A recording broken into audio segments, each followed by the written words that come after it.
चक्षुरुन्मिलितं येन तस्मै श्रीगुरवे नमः। श्रीचैतन्यमनोभीष्टं स्थापितं येन भूतले स्वयं रूपः कदा मह्यं ददाति स्वपदान्तिकम्। वन्देऽहं श्रीगुरो श्रीयुतापदकमलम् श्रीगुरोर्वैष्णवांश्च श्रीरूपं साग्रजातं सगणरघुनाथान्वितं तं सजीवम् साद्वैतं सावधूतं परिजनसहितं कृष्णचैतन्यदेवं श्रीराधा कृष्णपादान् सहगणललिता श्रीविशाखान्वितांश्च। हे कृष्ण करुणा सिन्धो दीनबन्धो जगत्पते गोपेश गोपिका कान्त राधाकान्त नमोऽस्तुते।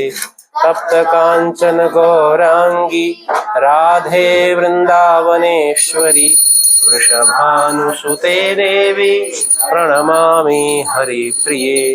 वाञ्छाकल्पतरुभ्यश्च कृपा सिन्धुभ्य एव च पतितानां पावनेभ्यो वैष्णवेभ्यो नमो नमः। जय श्री कृष्ण चैतन्य प्रभु नित्यानंद श्री अद्वैत गदाधर श्रीवासादि गौर भक्त वृंद। हरे कृष्णा कृष्णा कृष्णा हरे हरे हरे राम राम राम हरे हरे। नमो विष्णुपादाय कृष्ण प्रेष्ठाय भूतले श्रीमते भक्ति वेदांत स्वामिनिति नामिने। नमस्ते सरस्वते देवे गौरवाणी प्रचारिणे निर्विशेष शून्यवादी पाश्चात्य देश तारिणे।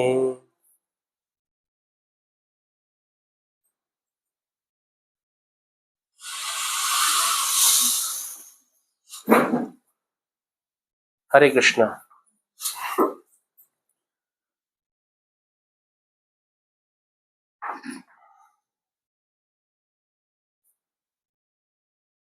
अस्तु षड् गोस्वामी अष्टकम वयं पठितवन्तः गत कक्षायाम् एकतः आरभ्य चतुर्थ श्लोक पर्यंतम 1 से 4 तक हमने पढ़ा था और हम अब आगे पढ़ते हैं। आप लोग पुस्तक निकाल लीजिए। पुस्तकम उद्घाटयतु।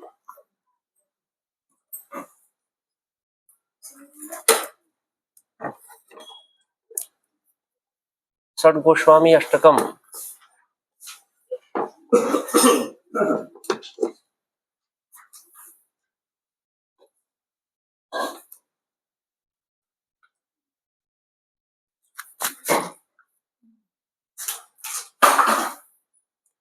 उससे पहले हम ततः प्राक हम पिछले दिन का जो अभ्यास कार्य है आप लोगों ने किया है।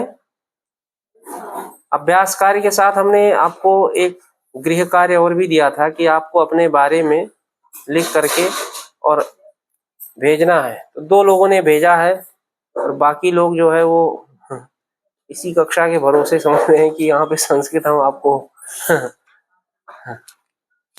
सिखा देंगे। तो हम आपको यहाँ सिखा रहे हैं लेकिन आपको कुछ सीखने के लिए प्रयास करना पड़ेगा ताकि कुछ संभाषण के जो वाक्य हैं आपको पता चल सके, साथ साथ में शब्दों का परिचय हो सके। जहाँ पे आप शास्त्रों में पढ़ रहे हैं वहाँ के जो शब्द हैं उनका ज्ञान हो सके, उसके लिए आपको थोड़ा प्रयास करना पड़ेगा। और हमें 2 लोगों ने भेजा था, एक माता जी ने भेजा है, मीनल माता जी ने और अमन प्रभु जी ने। बाकी लोगों ने अपने परिचय, और जबकि हम प्रथम दिन से ही हम वो परिचय पढ़ा रहे हैं, बहुत सरल था।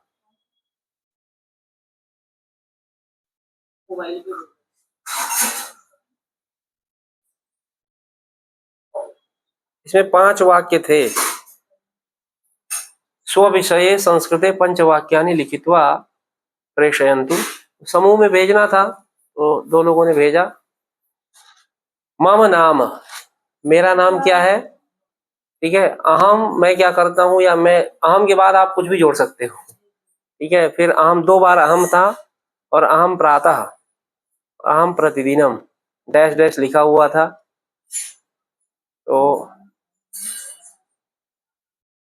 मम नाम, इसमें अपना नाम जोड़ना था। हाँ, बोलो तू। मम नाम राघवः अस्ति।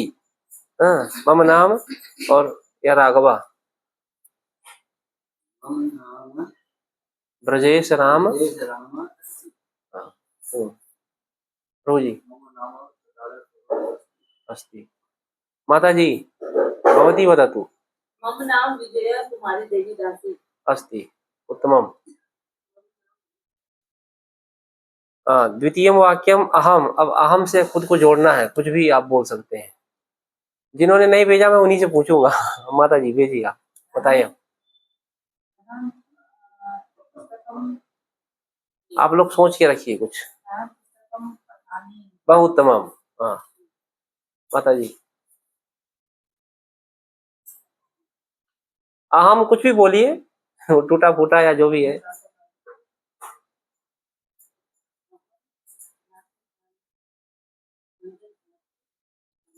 करोमि, बहुत तमाम, उत्तमम। हाँ, भवती वदतु। अहम गृह कार्यं करोमि। गृह कार्यं करोमि, रोजी। अहम रोडालयं गच्छामि। हाँ, अहम पठामि, पठामि।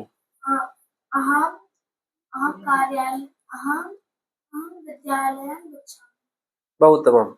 अहम दूसरा से शुरू करें आप। अहम प्रतिदिनं मंगलारतीं आगच्छामि, बहुत तमाम। हाँ, अग्रे, दूसरा वाक्य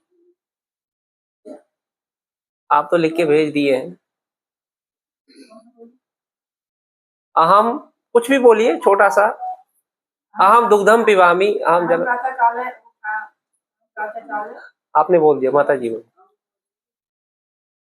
करिष्यामि, अहम भोजनम करोमि। अहम कक्षां गच्छामि। अहम, बहुत तमाम। अहम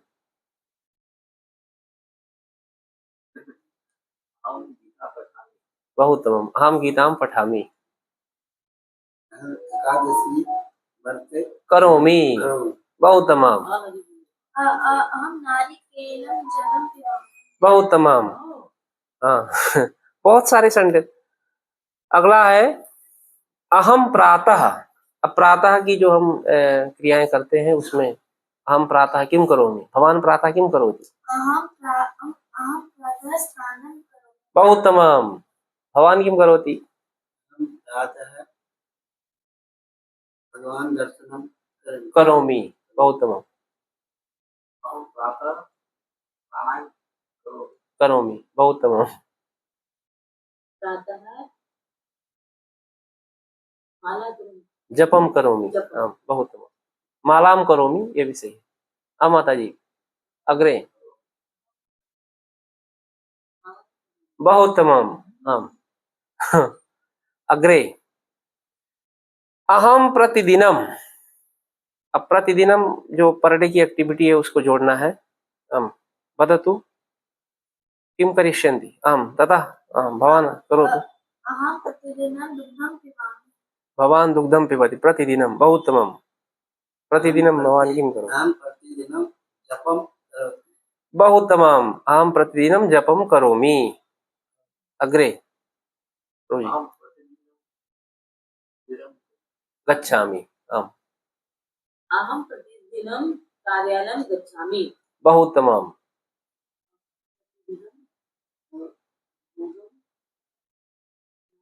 भोगम निर्मयामि, या भोग निर्माणम करोमि, ऐसा बोल।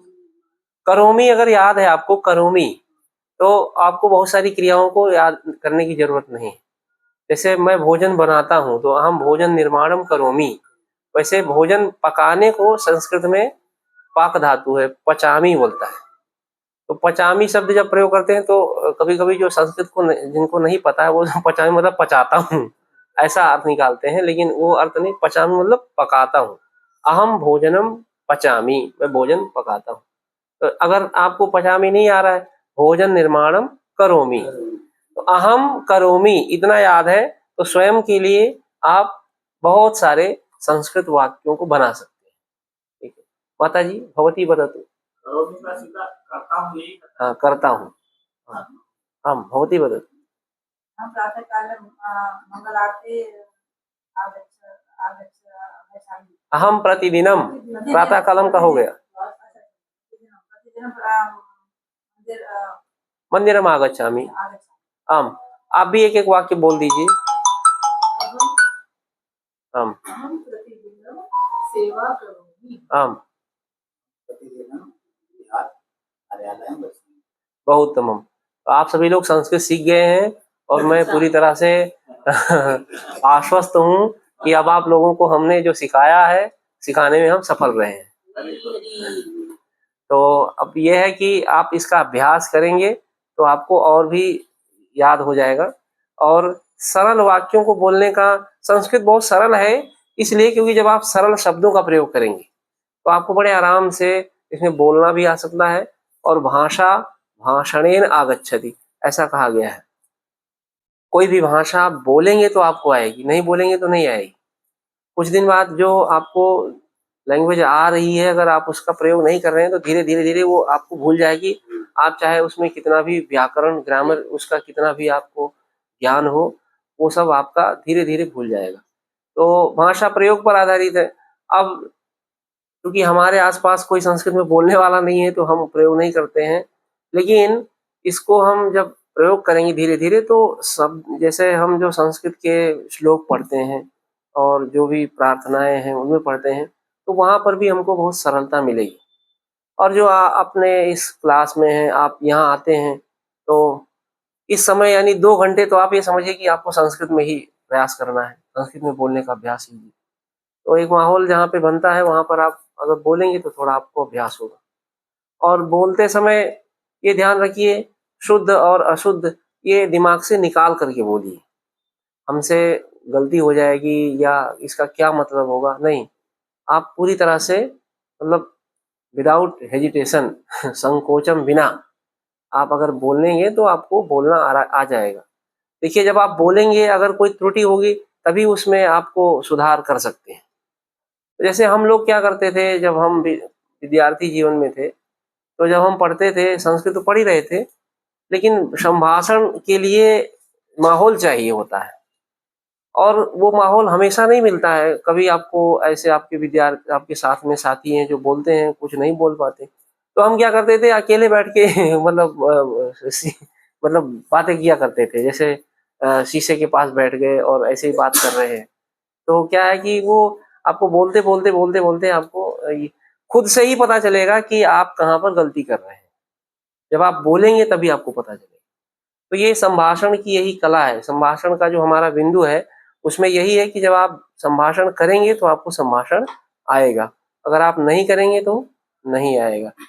अब हम इसमें थोड़ा जो पिछले क्लास में हमने पढ़ा था उसका जो अभ्यास कार्य है वो आप लोगों ने किया होगा। कितने लोगों ने किया है? कति जना कृतवन्तः। तो हम इसका वो करते हैं। प्रथमः प्रश्नः अस्ति उचितं विकल्पं चित्वा उत्तरं लिखत। पहला है 25, 22, 27, 25, 22, 27 क्रमशः संस्कृते उच्यते, क्रम से संस्कृत में कहा जाएगा। कौन सा विकल्प सही है?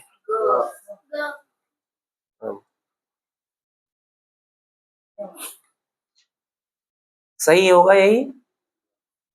25 को क्या बोलते हैं? सर्वे वदिष्यन्ति, सभी बोलेंगे। 22 को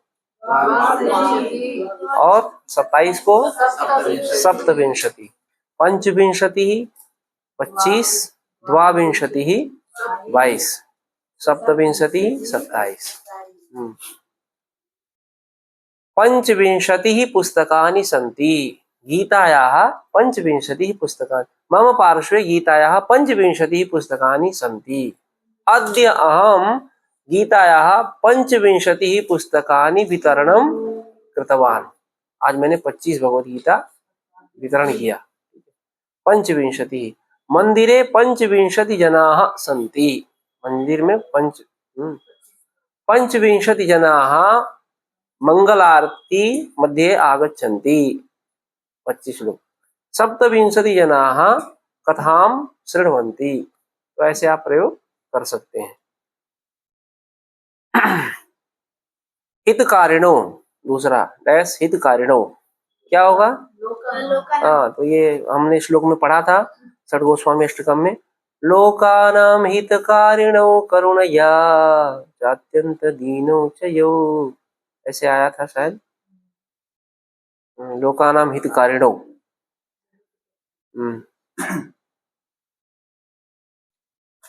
तीसरा है कृष्ण भक्तः कथाम।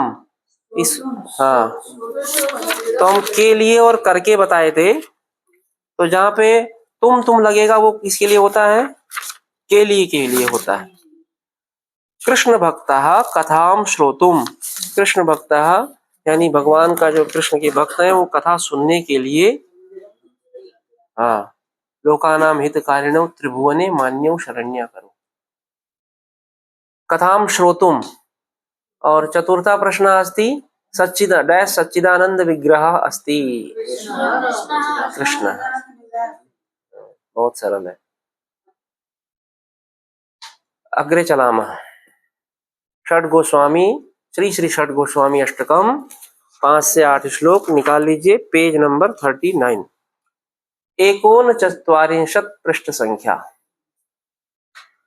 और हम इसे पढ़ते हैं। सबसे पहले इसको हम पढ़ेंगे, उसके बाद फिर इसका अर्थ समझेंगे।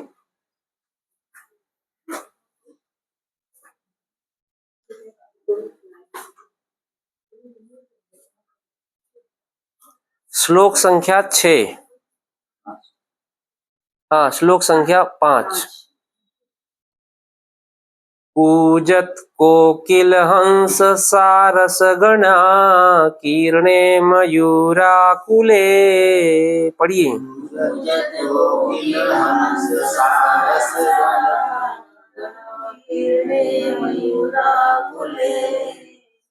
कूजत कोकिल हंस सारस गणा कीर्णे मयूराकुले।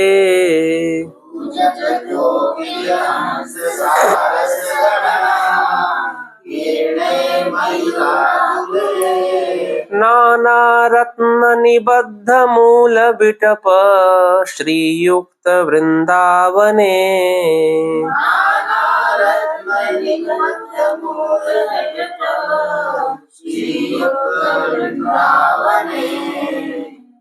राधा कृष्ण महर्निशं प्रभजतो जीवार्थदौ यौ मुदा। राधा कृष्ण महर्निशं प्रभजतो जीवार्थदौ यौ मुदा।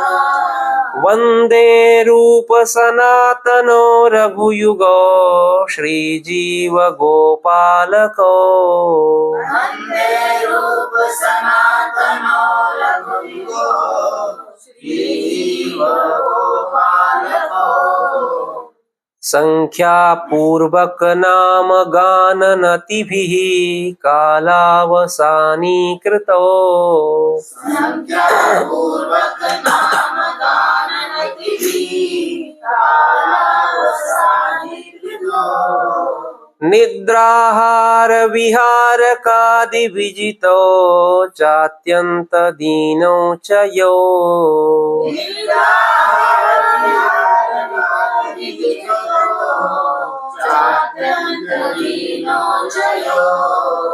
राधा कृष्ण गुण स्मृतिर्मधुरिमा नंदेन सम्मोहितो।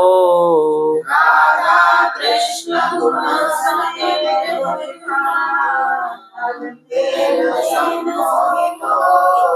वंदे रूप सनातनो रघुयुगो श्रीजीव गोपालको। वन्दे रूप सनातनो रघुयुगो श्रीजीवगोपालको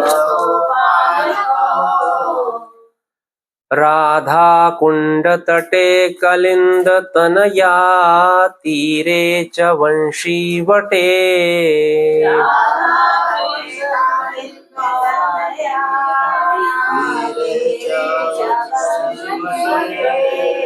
राधा कृष्ण तटे कलिंद तनया तीरे च वंशी वटे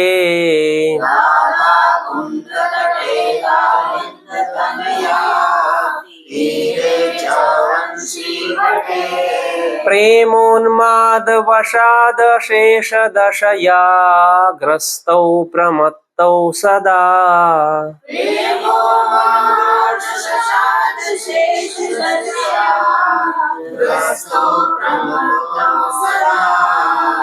गायन्तौ च कदा हरेर्गुणवरं भावाभिभूतौ मुदा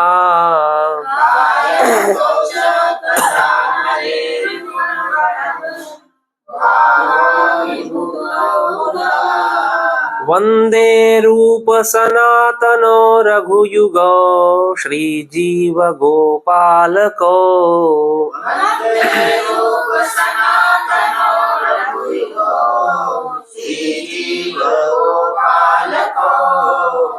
हे राधे व्रज देवी के च ललिते हे नंद सूनो कुतः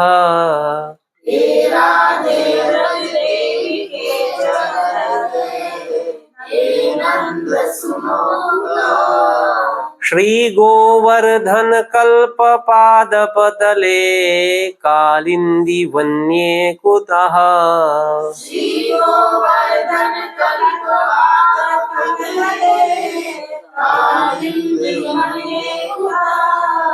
घोषन्ताविति सर्वतो ब्रजपुरे खेदैर्महाविह्वलो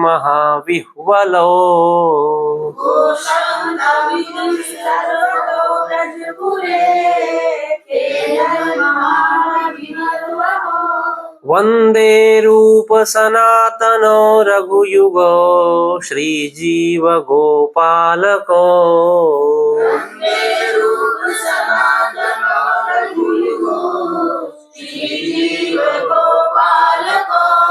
वन्दे रूप सनातनो रघुयुगो श्रीजीवगोपालको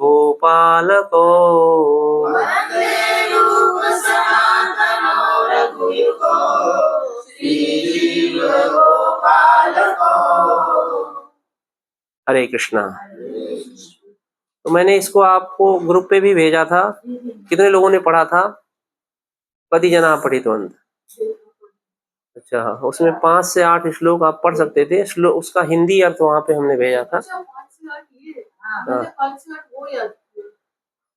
तो उसमें 5 से 8 वो जो भेजा था उसका हिंदी आप पढ़ लेते तो और थोड़ा सा समझ में आता, इसलिए भेजा था कि पढ़े रहेंगे तो थोड़ा आपको भाव उसमें समझ में आएगा।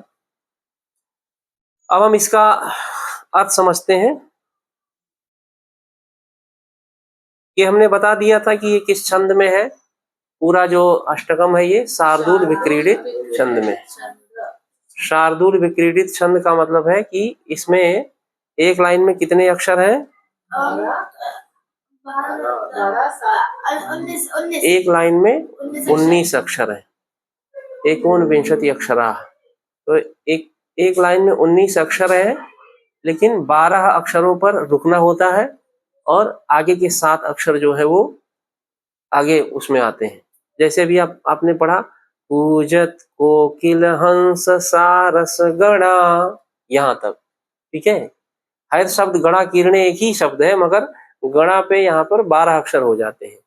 1 2 3 4 5 6 7 8 9 10 11 12। तो ये ता लिया नहीं जाता है, इसलिए गणा में जो है वो 12वां आ जाएगा। ठीक है, का मतलब जो हलंत है ना उसको उसी में गिना जाएगा, ज में गिना जाएगा। ठीक है, हम 5वें से शुरू कर रहे हैं। 5वें श्लोक की पहली लाइन हम 1 से 4 पिछले श्लोक में पिछले क्लास में पढ़ लिए थे प्रभु।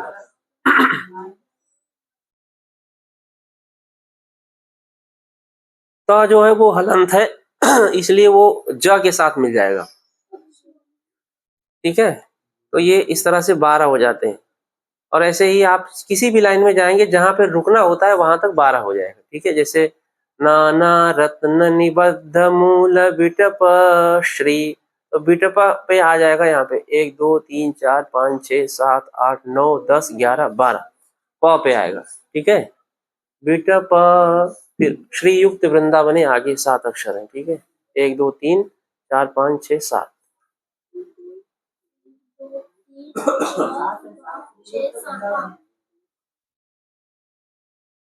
जो हलंत वाले हैं वो लास्ट में कभी गिने भी जाते हैं, कभी नहीं भी गिने जाते हैं, वो श्लोक की स्थिति पर आधारित है। जब लास्ट के अक्षर, जैसे मान लिया लास्ट में हलंत है जहां पे डंडी लगी हुई है लास्ट में, मगर बीच में होते हैं तो वो अपने पीछे या आगे वाले वर्ण के साथ वो एडजस्ट हो जाते हैं। हाँ, बीटा पद कहाँ 10 हुआ? 1 2 3 4 5 6 7 8 9 10 11 12 लिखने वाले जो हैं वो ये जो छंद है या जो भी संस्कृत के श्लोक हैं, ये पूरी तरह से सैद्धांतिक तरीके से कहीं भी नियम का कोई भी थोड़ा सा वो नहीं हो सकता। और ये इसी तरह से आप अगर ये जैसे लिखे गए हैं, अगर आप ऐसा थोड़ा सा भी बीच में गड़बड़ करेंगे, आ को अ बोल दिए तो वो आपका स्वर गड़बड़ा जाएगा। हाँ, या कहीं पे अ है आ बोल दिया। ठीक है, अब घोषंताविति सर्वतो ब्रजपुरे ऐसा है, अब कहीं आपने वो घोषंतविति ऐसे बोलने पे पूरी वो आपका स्वर गड़बड़ा जाएगा। तो जहां पे जैसा वर्ण है वो उसी तरह से उसका उच्चारण होना चाहिए। अगर वो उच्चारण नहीं हो रहा है तो फिर वो स्वर भी गड़बड़ होगा और छंद आप सही उस छंद सही से नहीं पढ़ पाएंगे। तो हम इसको, हाँ, छंद के बारे में थोड़ा सा बता दिए थे पहले भी और अभी थोड़ा हमने बता दिया। अब हम इसका अर्थ समझते हैं। कूजत कोकिल हंस सारस गणा किरणे मयूरा कुले नाना रत्न निबद्ध मूल विटप श्री युक्त वृंदावने। ये दोनों लाइन जो है वो श्री युक्त वृंदावने, यहाँ पर जो लास्ट में आया है वृंदावन के बारे में बताया जा रहा है। वृंदावन कैसा है? कूजत कोकिल हंस, वहां पर कोयले, हंस, सारस और इनका समूह, गण, गण मतलब समूह, ये सारे बहुत सारे कोयल, बहुत सारे हंस, बहुत सारे सारस, इनसे गणों से क्या है, इनके समूहों से पूरा भरा हुआ है वृंदावन। ठीक है, गणा कीर्णे, आकीर्णे मतलब पूरा, मतलब ये पक्षी जो है वो सब भगवान की सेवा में तरह तरह की आवाजें कर रहे हैं और वो सारा हो रहा है। तो वृंदावन का दृश्य आपको यहाँ पर आपको इसमें बताया जा रहा है। मयूरा कुले, और मोर भी बहुत सारे हैं। मयूरों से आकुल, आकुल का मतलब बहुत सारे मोर हैं। भगवान का जो श्री धाम वृंदावन है, मोर, बहुत सारे मोर हैं। और नाना रत्न निबद्ध मूल बिटप श्री युक्त वृंदावने, अनेकों तरह के रत्न, ऐसे पेड़ हैं, ऐसे पेड़ हैं, बिटप मतलब पेड़, बीच में है ना बिटप, बिटप मतलब पेड़, जिनकी जड़ों में बहुत तरह के रत्न हैं। ठीक है, बहुत तरह के नाना रत्न, ये पूरा एक लाइन है। तो नाना रत्न निबद्ध मूल बिटप, इतना समझिए आप कि नाना प्रकार के अनेकों तरह के रत्न जो हैं वो निबद्ध मतलब उसमें है, उसके अंदर है, जड़ में, मूल में, जड़ में, ऐसे पेड़, ऐसे पेड़ों की जो शोभा है, श्री, श्री मतलब लक्ष्मी, शोभा जो भी है, उससे युक्त जो वृंदावन है, उस वृंदावन में, ठीक है,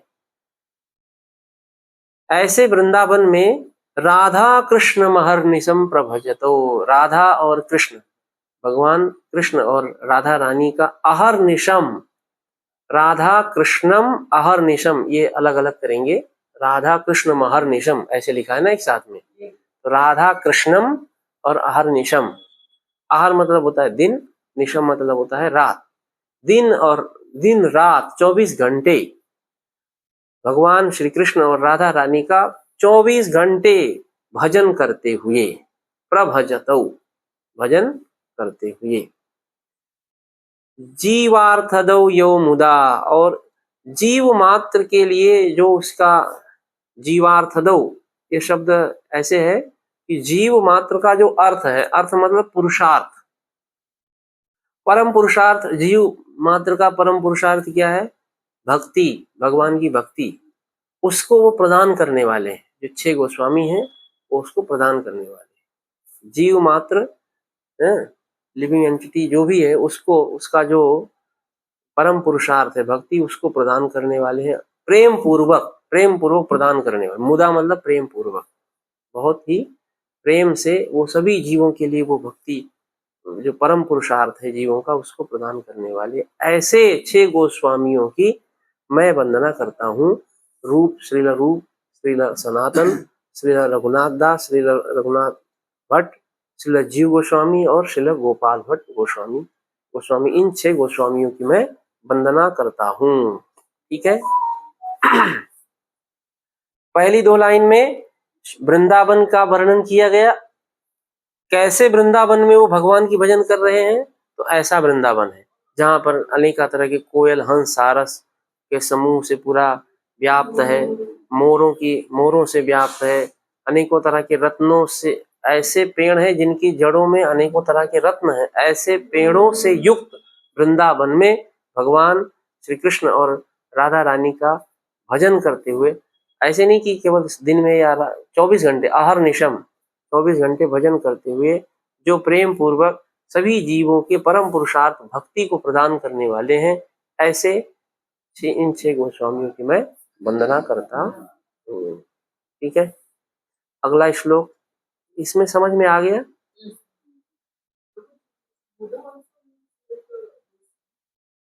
मुदा मतलब होता है प्रेम से, मोदते ऐसा बनता है ना, मोदते।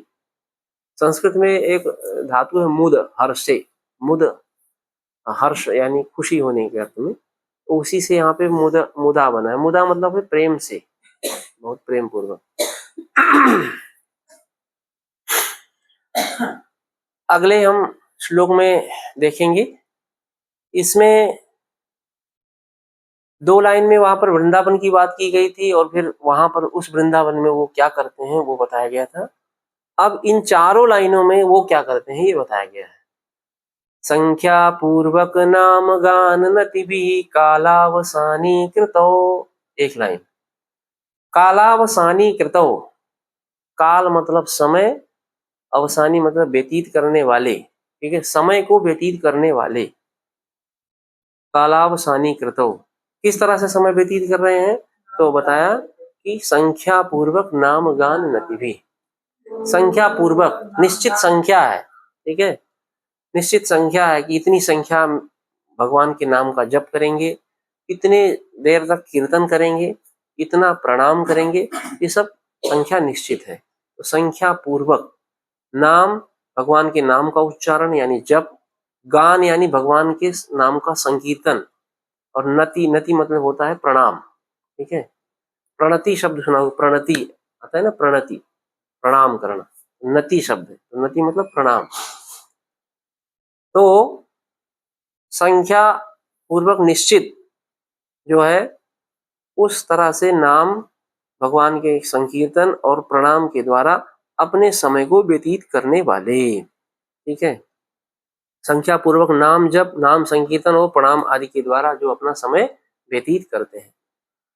निद्राहार विहार का दिविजितो, एक शब्द है। ठीक है, निद्रा यानी नींद, आहार यानी भोजन प्रसाद, विहार यानी कि समय व्यतीत करना, एंजॉय करना या रिलैक्स। ठीक है, ये सब पर क्या है? विजय प्राप्त किया हुआ है इन 6 गोस्वामियों ने। निद्रा, आहार और विहार आदि पर जिन्होंने विजय प्राप्त कर ली। चात्यंत दीनो च यो, और जो अपने को बहुत ही अत्यंत दीन मानते हैं, अत्यंत दीन। हाँ, दीन तो मानना अपने को एक वही है कि सबसे ज्यादा विनम्र हो, अत्यंत दीन, सबसे मतलब अत्यंत दीन मानने वाले।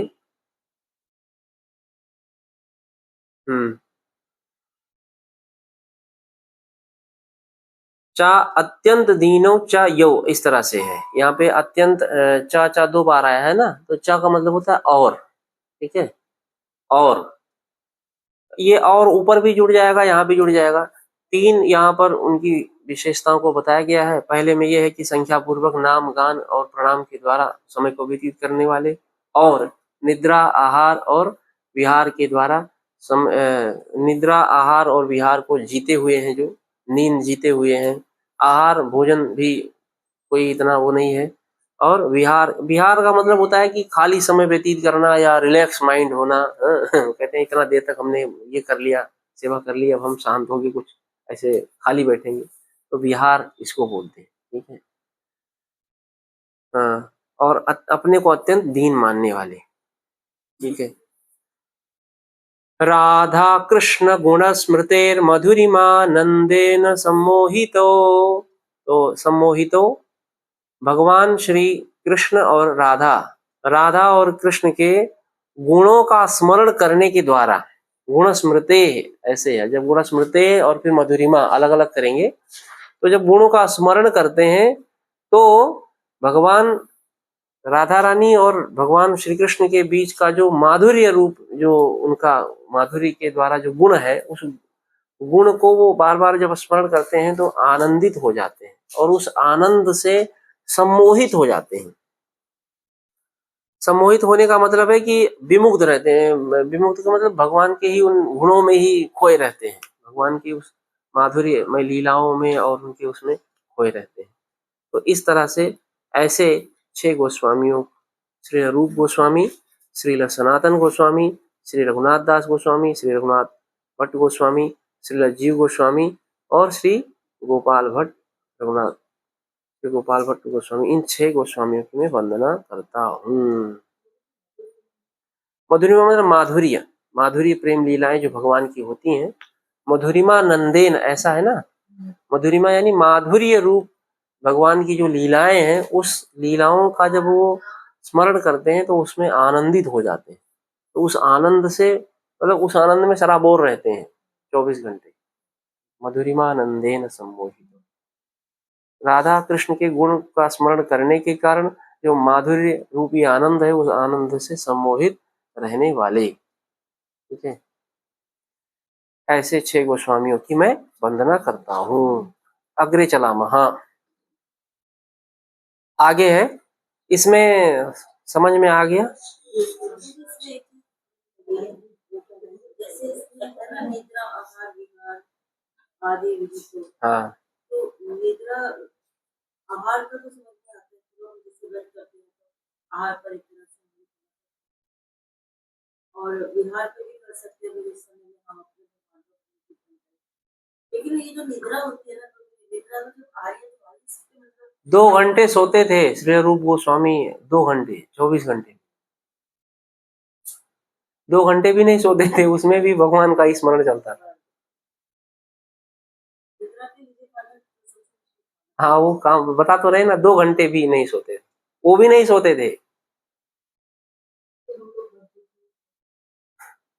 तो ये निद्रा पे जब वो स्तर, हमारा तो पता नहीं, हम लोगों का आएगा भी नहीं, लेकिन ये है कि उस स्तर में जब आप पहुंच जाएंगे तो वो फिर ये नींद और ये क्या, भगवान के गुणों का स्मरण करते करते जैसे मैंने जीवन का अनुभव है, जब हम बहुत चिंतित होते हैं, है ना, तो कहाँ नींद आती है? हाँ, उसमें भी नहीं नींद आती, 24 घंटे रात को भी बैठे रहते। हमेशा रहती है, रहेगी, तो कहाँ आएगी? अभी बोल दिया जाए कल ही आपका अंतिम है, तो आपको पूरी रात नींद नहीं आएगी। तो वो खैर एक अलग बात है, ये वहां पे ये नहीं आएगा। यहाँ पे भगवान के माधुर्यमय लीलाओं में आनंदित रहने के कारण, और मतलब बहुत ही उनका जो पूरे दिन का जो शेड्यूल था, वो इतना ऐसा था कि वो पूरा 24 घंटे ऐसे ही बीत जाते। प्रेम और चिंता में दोनों में मिल गए, प्रेम और चिंता, प्रेम में भगवान की इस तरह से होता है। प्रेम दोनों मिल गया, अब आगे पढ़ेंगे तो पता चलेगा कि उनको नींद नहीं आती थी। आगे देखिए, क्यों नहीं आती? राधा कुंड तटे कलिंद तनया तीरे च वंशी बटे। ये 3 जगहों पे बताया है कि राधा कुंड के तट पर, कलिंद तनया तीरे, कलिंद तनया यानी कि यमुना जी, कालिंद तनया तो कालिंदी कहा जाता है, तो उनके यमुना जी के तट पर और वंशी वट पे, ठीक है। इन तीनों जगहों पे वो घूमते रहते थे। कैसे घूमते थे? प्रेमोन्माद वशाद, प्रेमोन्माद, प्रेम का, भगवान के और राधा रानी के प्रति जो प्रेम है, उस प्रेम से उन्माद, बिल्कुल मतलब मतवाले होकर के, वशीभूत होकर के, प्रेमोन्माद के वशीभूत होकर के, ये अलग अलग करेंगे। प्रेमोन्माद वशाद और फिर अशेष दशया, ये अलग है, अशेष दशया, ठीक है। अशेष दशया का मतलब है कि भगवान के उस प्रेमोन्माद के वश हो करके उनकी संपूर्ण दशाएं होती। अशेष मतलब सारी दशाएं, हाँ, सारी दशाएं। कौन सी दशाएं? भगवान से जो विरह है, भगवान से, राधा कृष्ण से जो विरह है, उस विरह की जो समस्त दशाएं हैं, विरह में जो जो दशाएं होती हैं, एक वियोग में, भगवान से उनका वियोग है तो वो वियोग में जो दशाएं होती हैं, उन दशाओं से वो युक्त होते थे। अशेष दशया ग्रस्तौ, ये यहाँ पर है, प्रेमोन्माद वशाद अशेष दशया ग्रस्तौ।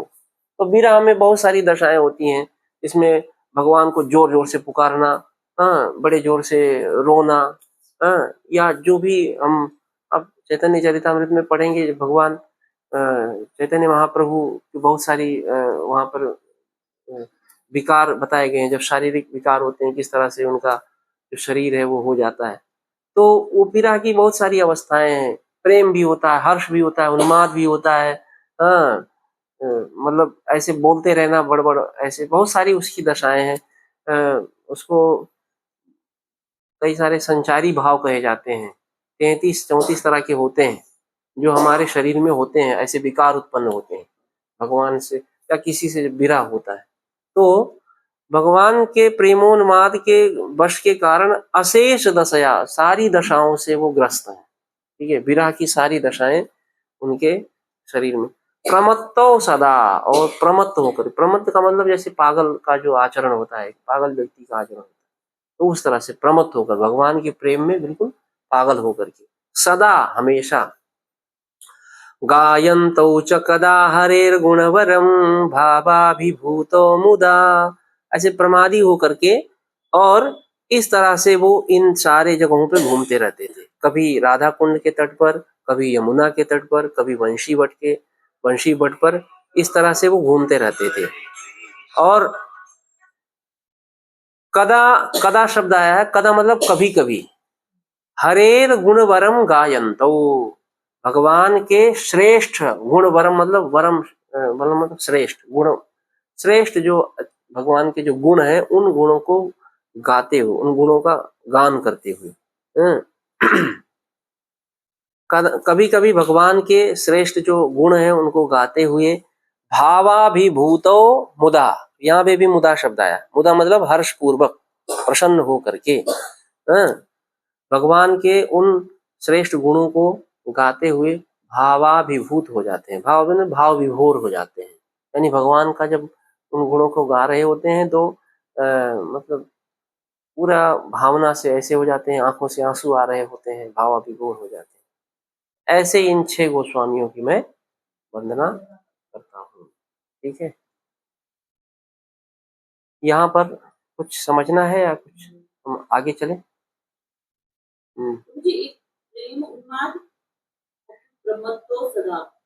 प्रेमोन्माद वशाद, ये एक शब्द है, प्रेमोन्माद वशाद अशेष, ये हम अलग अलग करें। जैसे यहाँ ये जो है ना वशाद शेष में, देखिए यहाँ पे जो वशाद है, यहाँ पर देख सकते हैं, यहाँ पे ये द जो है अलग हो जाएगा, और इसमें द में अ है, वो अशेष के साथ जुड़ जाएगा।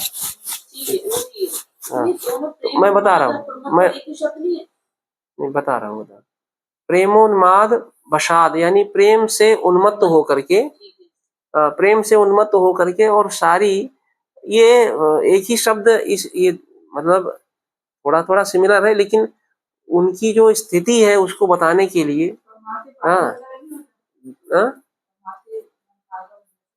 हाँ मतलब उसी तरह का आचरण है, ऐसे भी रहते थे इस तरह से प्रेम रहते। उन्माद के कारण वो प्रमादी रहते थे। देखिए यहाँ पे जो बीच में ये अशेष दशया ग्रस्तो एक शब्द जो आया है, इसके लिए प्रेमोन्माद वशात बता रहे हैं, यानी कि प्रेम से उन्मत्त होकर के और प्रेमोन्माद के वशीभूत होकर के, और ऐसा वशीभूत होने से क्या होता था कि वो विरह की सारी दशाओं को प्राप्त होते थे। ये एक है। फिर प्रमत्तो सदा वो अलग शब्द है। तो ये अशेष दशया को बताने के लिए प्रेमोन्माद वशात यहाँ पर बोला है। ठीक है, वैसे दोनों शब्द एक ही है कि प्रमत्त हुए, प्रेम से उन्मत्त हो गए हैं, और प्रमत्त का अर्थ होता है पागल की भांति जो आचरण है। तो ये मतलब बहुत ही उस उच्चतम स्थिति में है, उसको बताने के लिए यहाँ पे 2 बार आ गया है। उसका कोई वो नहीं है। हम भगवत गीता में भी देखते हैं कि भगवान ने आत्मा के गुणों को दूसरे अध्याय में बताते समय कितनी बार वो ये नहीं काटा जा सकता वो बताया है ना वहाँ पे। तो हम ऐसा समझ सकते हैं। लेकिन यहाँ पर ये है ना कि ये ऐसा नहीं है कि जो प्रेमोन्माद वशात शब्द है वो अलग से है, वो एक कारण है। इसके लिए विरह की समस्त अवस्थाओं को प्राप्त हो रहे हैं। कैसे, क्यों, कैसे प्राप्त हो रहे हैं? प्रेमोन्माद के कारण। ठीक है, और पागल की भांति आचरण, प्रमत्तोषधा। ये और इसका जो और भी व्याख्या है, ये हम और भी जो ग्रंथ हैं अन्य ग्रंथों में पढ़ सकते हैं। हमने यहाँ पे सिर्फ शब्दार्थ और उसका जो एक सामान्य अर्थ है वो बताने का प्रयास कर रहे हैं। आगे है, हे राधे व्रज देवी के चललिते, हे नंद सूनो कुतः। यहाँ पे संबोधन कर रहे हैं। कुतः मतलब कहाँ हो। ठीक है, कुतः मतलब कहाँ हो। अब यहाँ पे कुतः शब्द का प्रयोग, वैसे कुतः शब्द का अर्थ होता है, जो शब्दार्थ होता है वो होता है कहाँ से। हमने आपको तह का बताया था ना, तह, तह जोड़ देने से वो से अर्थ होता है। गृहतः घर से, मंदिरतः मंदिर से। तो तह जोड़ देने से वो कहाँ से अर्थ होगा। लेकिन यहाँ पर चूंकि श्लोक में जो वर्णन किया जा रहा है उस भाव के अर्थ में इसका अर्थ बदल जाएगा। ठीक है, यहाँ पर कुतः का अर्थ होगा कहाँ हो। ठीक है, प्रश्न पूछ रहे हैं सारे जो ये गोस्वामी हैं सभी, वो राधा रानी को बुला रहे हैं। हे राधे, हे राधा रानी, ब्रज देवी के, हे ब्रज की देवी, च ललिते, और हे ललिते, हे नंद सुनो, हे नंद के पुत्र, कुतः कहाँ हो। ठीक है, कहाँ हो आप। और ब्रज देवी के यानी ब्रज की जो पूजनीय देवी है, ब्रज में राधा रानी का ही उनकी ही पूजा होती है, तो ब्रज देवी की, ब्रज की देवी। और ये तो ऐसा पूछा कहाँ हो। अब ये यहाँ पे वो मतलब ऑप्शन दे रहे हैं कि आप कहाँ हो, तो कहाँ कहाँ हो सकते। श्री गोवर्धन कल्प पादप तले, क्या आप श्री गोवर्धन जो गिरिराज गोवर्धन है उनके कल जो उसमें कल्प वृक्ष लगे हुए हैं, कल्प पादप मतलब कल्प वृक्ष, उन गोवर्धन के कल्प, गोवर्धन पर्वत में गिरिराज गोवर्धन के उसमें जो कल्प वृक्ष लगे हुए हैं, क्या उनके नीचे बैठे हो। ठीक है, कालिंदी वन्य, क्या आप कालिंदी यानी यमुना नदी के तट पर जो जंगल है उन जंगलों में है आप।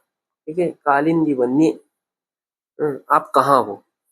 क्या आप श्री गोवर्धन के कल्प वृक्षों के नीचे बैठे हो, अथवा कालिंदी के जो किनारे, यमुना नदी के किनारे जो जंगलों का समूह है। वन्य का मतलब बहुत सारे जंगल, बहुत बड़े। वृंदावन जो है ना, वो आज का वृंदावन नहीं बताया जा रहा है, वो बहुत आज तो हम जाते हैं वहां देखते हैं सिर्फ बिल्डिंग ही खड़ी हो रही है, लेकिन वो वृंदावन यानी जहाँ पर वृंदा तुलसी महारानी उनका वन, जंगल ही जंगल, और भी बहुत सारे पेड़। तो आप क्या यमुना नदी के किनारे जो जंगलों के समूह हैं उसमें हो, ऐसा वो बोल रहे जोर जोर से। घोषंताविति, तीसरा वाला देखिए, तीसरी लाइन, घोषंताविति सर्वतो ब्रजपुरे खेदैर्महाविह्वलौ।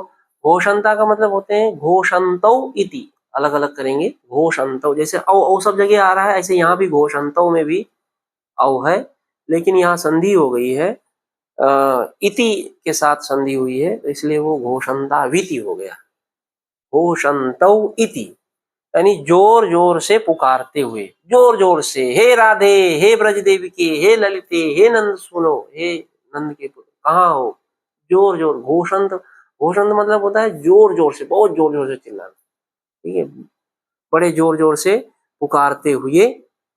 सर्वतो सब जगह, सब जगह कहाँ पे, ब्रज, पूरे ब्रज में सब जगह पुकारते हुए। हाँ, तो खेदैर महाविह्वलो, खेद के कारण, खेद का मतलब भगवान से, राधा रानी से जो विरह है, वियोग है, उस वियोग से उत्पन्न जो दुख है या उसको खेद यहाँ पे कहा गया है। विरह जनित जो दुख है, पीड़ा है, उस पीड़ा से खेदैर महाविह्वलो, बहुत ज्यादा विह्वल होकर, विह्वल मतलब उसमें पूरा उस दुख से, उस वियोग से सराबोर है, तो उससे सराबोर होकर के वो जोर जोर से सारे ब्रजमंडल में ऐसे ही पुकार रहे हैं, हे राधे, हे ब्रज की देवी, हे नंद, हे नंद के पुत्र कृष्ण, हे ललिते, आप कहाँ हो? क्या आप गोवर्धन के गिरिराज गोवर्धन की तलहटी में कल्प वृक्ष के नीचे बैठे हो, या यमुना नदी के तट पर जो जंगल है उसमें हो, कहाँ हो आप? ऐसा जोर जोर से बोलने वाले, हाँ, और ऐसा जोर जोर से सारे ब्रजमंडल में पुकारते हुए, विरह के द्वारा उत्पन्न जो पीड़ा है उससे बहुत ही विह्वल होकर के ऐसे 6 गोस्वामियों की मैं वंदना करता हूँ। ठीक है, ऐसे जोर जोर से पुकारने वाले 6 गोस्वामियों की मैं वंदना करता हूँ। हरे कृष्णा। तो आप लोगों को समझ में आ गया होगा, और भी इसमें कुछ पूछना है? क्वेश्चन, संदेह, कोई संदेह है कुछ?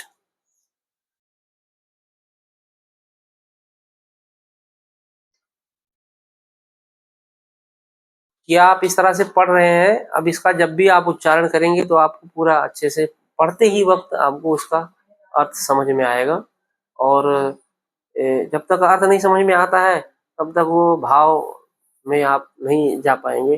तो इससे ये आपको लाभ होगा, जब आप इसको पढ़ेंगे तो आपको पूरा समझ में आएगा। और हम देखते हैं जब भी हमारे इन 6 गोस्वामियों का आविर्भाव, तिरोभाव ये आता है तो इसमें विशेष रूप से इस प्रार्थना को गाया जाता है। मंदिर में भी कई बार आपने हिज ग्रेस मोहन रूपा प्रभु जी इसको गाते हैं, और यहाँ पर भी गाते हैं, तो इसका आपको, और इसी ट्यून में गाते हैं ताकि ये 12 पे रुकते हैं और फिर 7 अक्षर उधर, तो इस तरह से कुछ इसमें पूछना हो 1 से 8 तक तो फिर हम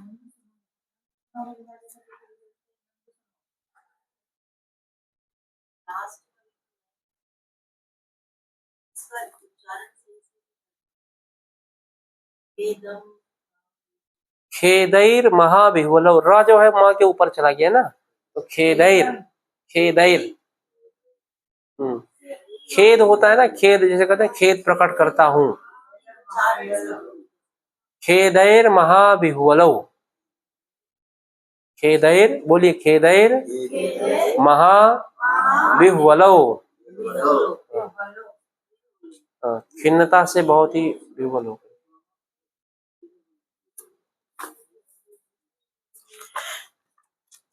आप पढ़ते रहेंगे धीरे धीरे, फिर आपको उच्चारण करते करते धीरे धीरे आ जाएगा, और गा गा करके बोल सकते हैं, प्रतिदिन बोल सकते हैं। ये प्रार्थना है, 6 गोस्वामियों की कृपा हमारे ऊपर बनेगी तभी कुछ हम भक्ति में आगे कर सकते हैं। 6 गोस्वामी यही हमारी इस परंपरा के महान आचार्य और महान जो भी मतलब इन्हीं के ही बताए हुए मार्ग पर संपूर्ण सब चल रहा है आंदोलन। इसीलिए श्री रूप गोस्वामी ने जो भी ग्रंथ लिखे हैं, जो पुस्तकें लिखी हैं, वो सारी पुस्तकों का अध्ययन और पठन पाठन हमारे इस आंदोलन में, संस्था में होता है। इसीलिए हम लोग क्या है, रूपानुग कहे जाते हैं। रूपानुग यानी श्रील रूप गोस्वामी का फॉलोअर है हम लोग, उनका, हाँ, उनका अनुसरण करने वाले। ठीक है। जैसे ये हमारे गोस्वामी ये तो प्रभुपाद जी से पहले, रूपा जी से, हाँ, बहुत पहले के। लेकिन इसको सर्वव्यापक जो बनाया वो प्रभुपाद जी ने बनाया। हाँ, ये जब ये षड गोस्वामी थे तब इतना ये जो कृष्ण भावना इतना सर्वव्यापक नहीं। हाँ, उसके बाद में षड गोस्वामी तो ये थे, फिर श्रील भक्ति विनोद ठाकुर, जो कि श्रील भक्ति सिद्धांत सरस्वती ठाकुर के जो पिताजी हैं, तो उनको सातवां गोस्वामी कहा जाता है। वो सातवें गोस्वामी, उन्होंने ही इन चैतन्य महाप्रभु के आंदोलन में जितने भी हैं उनके ग्रंथों का प्रकाशन करना, और उन मतलब सबसे बड़ा प्रचार तो श्रील भक्ति विनोद ठाकुर प्रभुपाद जी ने किया है। तो वहां से फिर शुरू होती है वो परंपरा। मतलब परंपरा तो पहले से ही सब बहुत ही महान, चैतन्य महाप्रभु से भी पहले थे। नहीं नहीं, ये उनके शिष्य श्रील रूप सनातन चैतन्य महाप्रभु के शिष्य हैं। उन्होंने ही इन 6 गोस्वामियों को उन्होंने ही वृंदावन भेजा था कि जाकर वहां पर मंदिरों की स्थापना करो, मंदिर लीला स्थलियों को खोजो और भजन करो, प्रचार करो।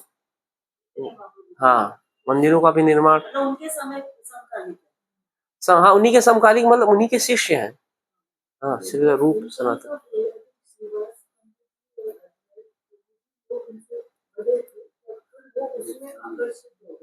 हाँ, तो वो परंपरा में आप देखेंगे, भगवत गीता में भी परंपरा लिखी है ना, आप वहाँ देखिए गुरु परंपरा, उसमें लिखा हुआ है कब चैतन्य महाप्रभु के बाद कौन कौन है। तो ये 6 गोस्वामी जो है उनके बाद के इनकी जो लीलाएं हैं और इनका जो जीवन परिचय है वो आप पढ़ सकते हैं। अब हम वो अभी यहाँ नहीं बताएं, क्योंकि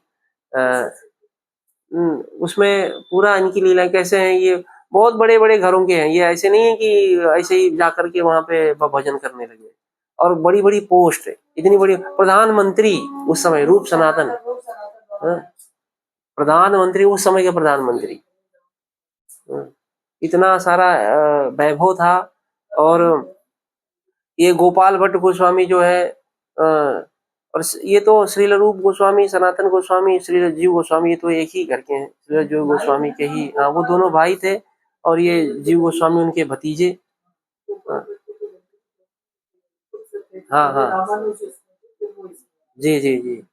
तो इनकी जब आप लीलाओं को, इनका जीवन परिचय पढ़ेंगे तो आपको पता चलेगा कि भगवान के शरण में, चैतन्य महाप्रभु की शरण में आने से पहले, मतलब इतना अपने को दीन समझ रहे हैं, इतना दीन समझ रहे हैं कि मैंने एक यमन की, उस समय प्रधानमंत्री जो थे वहां पे, वो कौन है, वो जिसके यहाँ पे थे, हाँ, निजाम थे वही, तो कि मैंने यमनों की सेवा की है, तो मैं बहुत ही पतित हूँ, अधम हूँ, चैतन्य महाप्रभु से मिलने मैं कैसे वहां पे उनके सामने। तो ये उनकी लीलाओं को आप पढ़ेंगे, और भी बहुत सारे उनके वो हैं।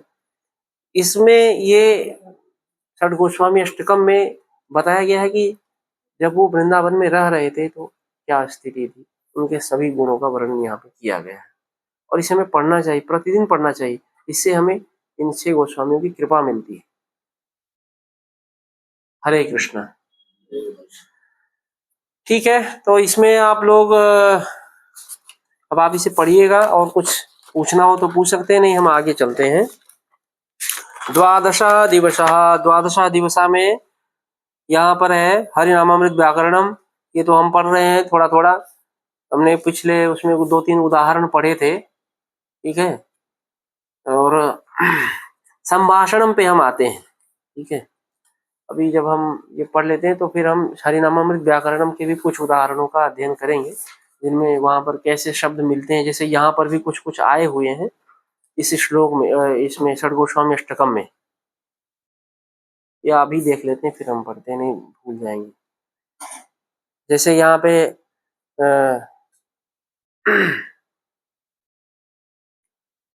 दूसरे श्लोक की पहली लाइन है, देखिए, नाना शास्त्र विचारणेक निपुणो, विचारणेक में क्या है, ऐ की मात्रा हुई है, ऐ लग गया है ना, ऐसे है, नाना शास्त्र विचारणा एक निपुणो, ये अलग अलग होता है। तो हम इसको थोड़ा सा ऐसे समझते हैं, और 2-3 शब्दों का करके फिर हम संभाषण पे आते हैं।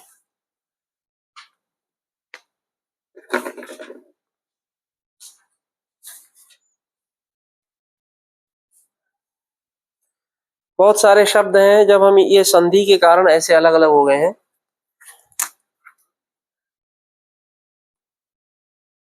नाना शास्त्र, विचारणा, एक शब्द विचारणा प्लस एक निपुणों,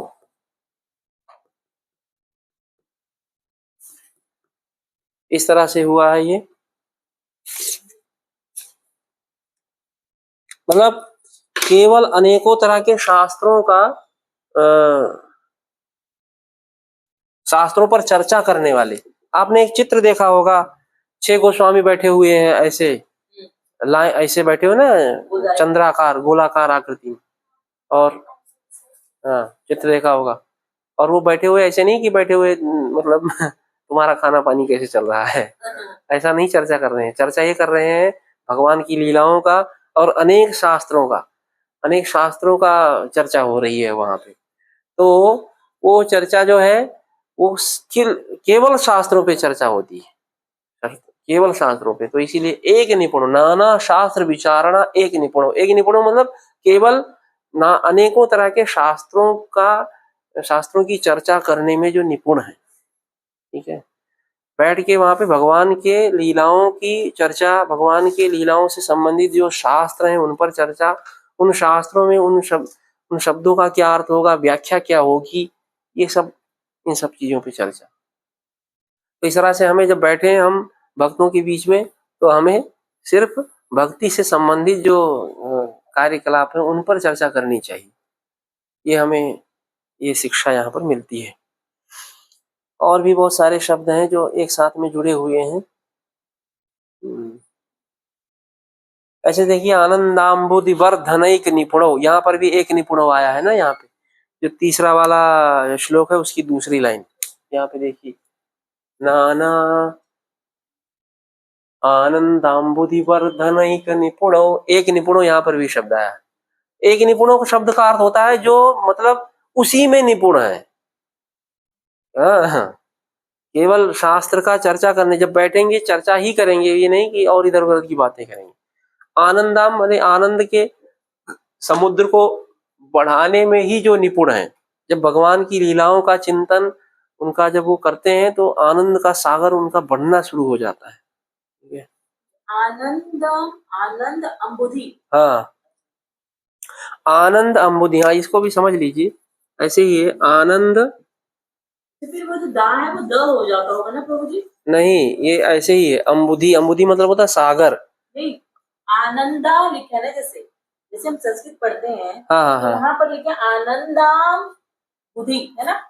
तो आनंद अम्बुधि पढ़ेंगे हम इसे। हाँ, आनंद, यहाँ देखिए ना, वही तो लिख रहा है। वो इधर चला जाएगा ना, ये इसमें मिलेगा, इसमें द में आ है, ये द इस तरह से, देखिए द इस तरह से है, ये इस तरह से है, और ये इस तरह से है।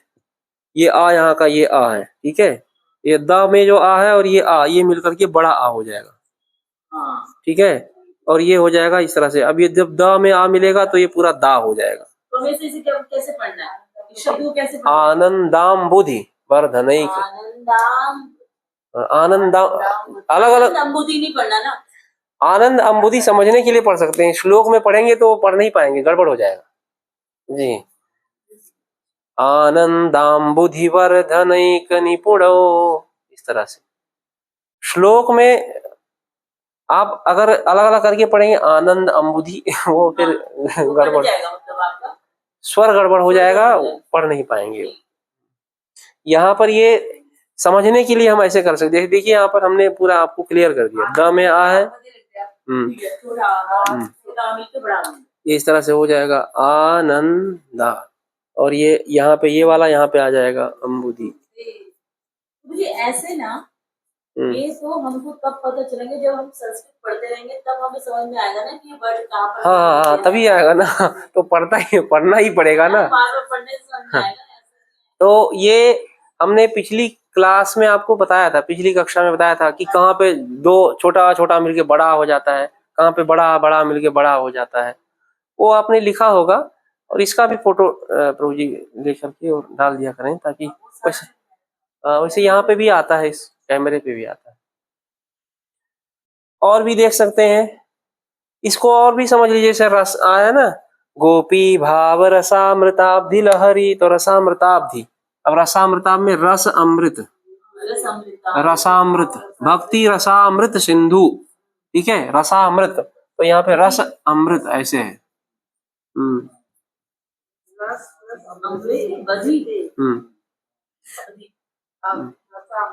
रसामृत और अवधि है, यहाँ पे अवधि भी है ना, रसामृताब्धि। तो समुद्र के बहुत सारे पर्यायवाची जो शब्द होते हैं वो यहाँ पे प्रयोग किए गए हैं, कहीं पे अम्बुधि, कहीं पे अवधि। तो अवधि का भी मतलब होता है समुद्र। यानी कि क्या है,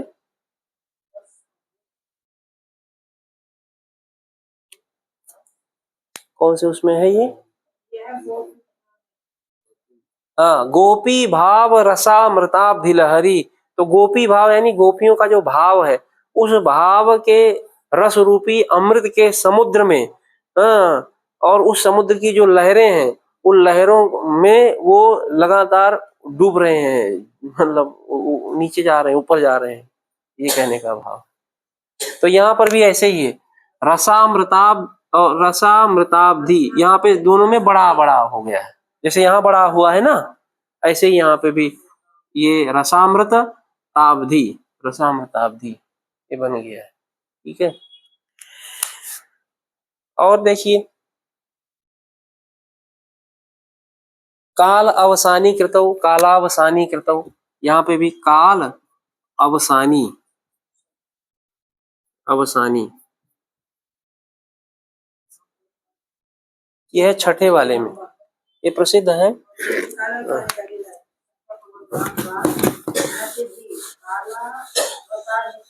हाँ, काला वस, हाँ, ऐसे ही निद्रा आहार है।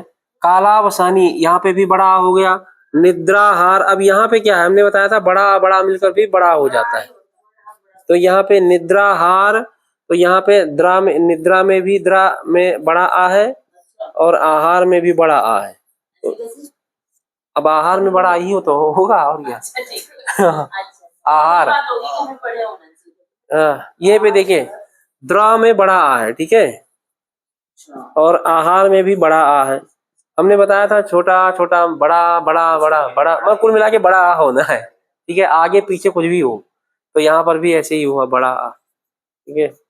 निद्राहार विहार, द्रा ऐसे मिल गया, और ठीक है, निद्राहार बन गया। नींद, आहार और विहार, इन तीनों पर जो विजय प्राप्त कर लिए। मधुरिमा नंदेन में भी वैसे ही है, जैसा अभी हमने बताया। ठीक है, और कुछ समझिए इसमें, जो भी ना समझ में आया हो, फिर हम आगे एक ये समझाएंगे थोड़ा सा, घोषंताविति, ये समझ लीजिए। जब आप दोबारा इसको पढ़ेंगे ना, जो गा रहे होंगे, तब आपके दिमाग में ये चीजें ऐसे चलेंगी। घोषंताविति लिखा है ना, घोषंताविति सर्वतो ब्रजपुरे, तो यहाँ पे घोषंतो है, ये दूसरा यहाँ पे संधिबंदी हुई है, जो आपको हम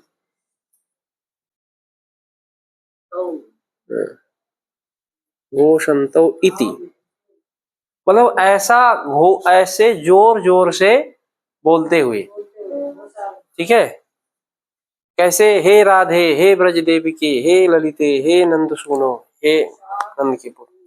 तो यहाँ पे क्या हुआ है, ये औ होता है, इसको समझाने के लिए कुछ उदाहरण हम आपको और बता दें। जैसे एक शब्द होता है, आपने सुना होगा, पावक शब्द सुना होगा, पावक शब्द सुने ना, श्रीजल पावक गगन समीरा पंच तत्व अधम शरीरा, ऐसा सुना होगा। पावक मतलब होता है आग, अग्नि, ठीक है। तो इसमें ये भी ऐसे बनता है, इसमें प में अ है औ, इस औ को क्या होता है, आओ हो जाता है, आओ, ठीक है। ऐसे ही यहाँ पर भी रख दो यहाँ पर, ठीक है, औ, यहाँ पर भी आओ हो जाता है। तो ये आव होकर के प, आव और अकह, मिल करके बन गया पावकः। पावकः मतलब आग या अग्नि, ठीक है। ऐसे ही यहाँ पर भी है घोषंत, ऐसे है, त में औ है, औ यहाँ पे आ गया, औ को आव हो गया, समझ रहे हैं। ये ता यहाँ पे चला जाएगा, यहाँ पे औ आया और इति, तो ये बन जाता है घोषण, ता में आ मिल जाएगा, ठीक है, तो ये हो जाएगा ता, ये बड़ा आ मिल जाएगा ना यहाँ पे, और ये व, और व में ई मिल जाएगा, ठीक है। इस हाँ घोषंताविति, ये औ को आओ हो जाता है, ये संधि होती है, ठीक है। वो नियम हम आप नहीं बता रहे हैं आपको, बस इतना समझिए औ को आओ हो जाता है, जहां पे औ होगा और औ के बाद में अगर कोई भी स्वर होता है वहां पे इसको आओ हो जाता है। तो हमें इसे कैसे प्रोनाउंस करें? घोषंताविति, घोषंताविति, औ नहीं पढ़ना ना, घोषंतो इति।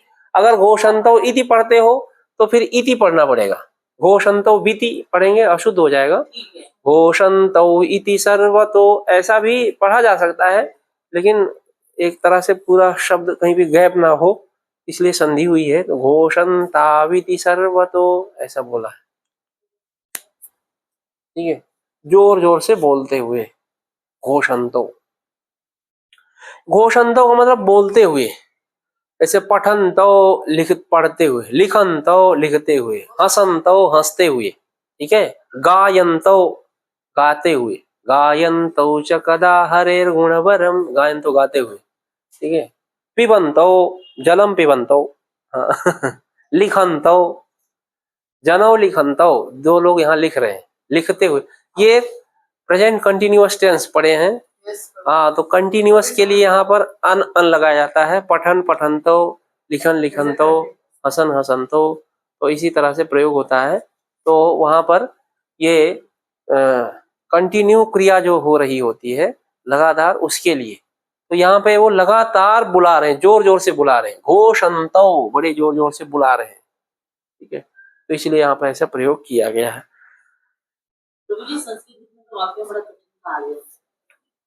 हरे कृष्ण। हाँ जी, कठिन कार्य संस्कृत वाक्य बनाना, नहीं ये समझना कठिन हो सकता है, क्योंकि ये जो श्लोक है ये थोड़े ये ऐसे नहीं है, इनको पढ़ने के लिए पहली बात तो श्रीनिवास आचार्य में हाँ उन्होंने लिखा है, तो ये जो श्लोक है अब आपके लेवल से तो लिखे नहीं गए हैं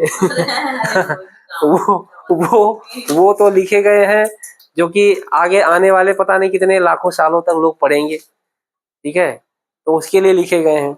अब समझना हमको है तो इसलिए प्रयास करते करते धीरे धीरे आ जाएंगे।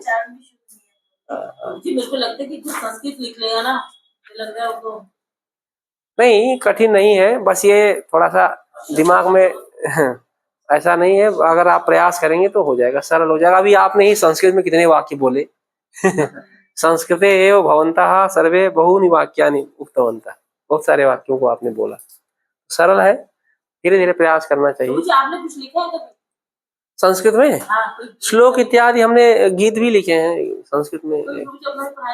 हाँ, तो वो हमने ऐसे कोई जब अभी तो नहीं लिख रहे हैं, अभी तो हम ये समझ रहे हैं एक रस में लिखिएगा ना, कौन से रस में, तो हमें पढ़ाइएगा तो हमें ना थोड़ा समझ में आ जाएगा।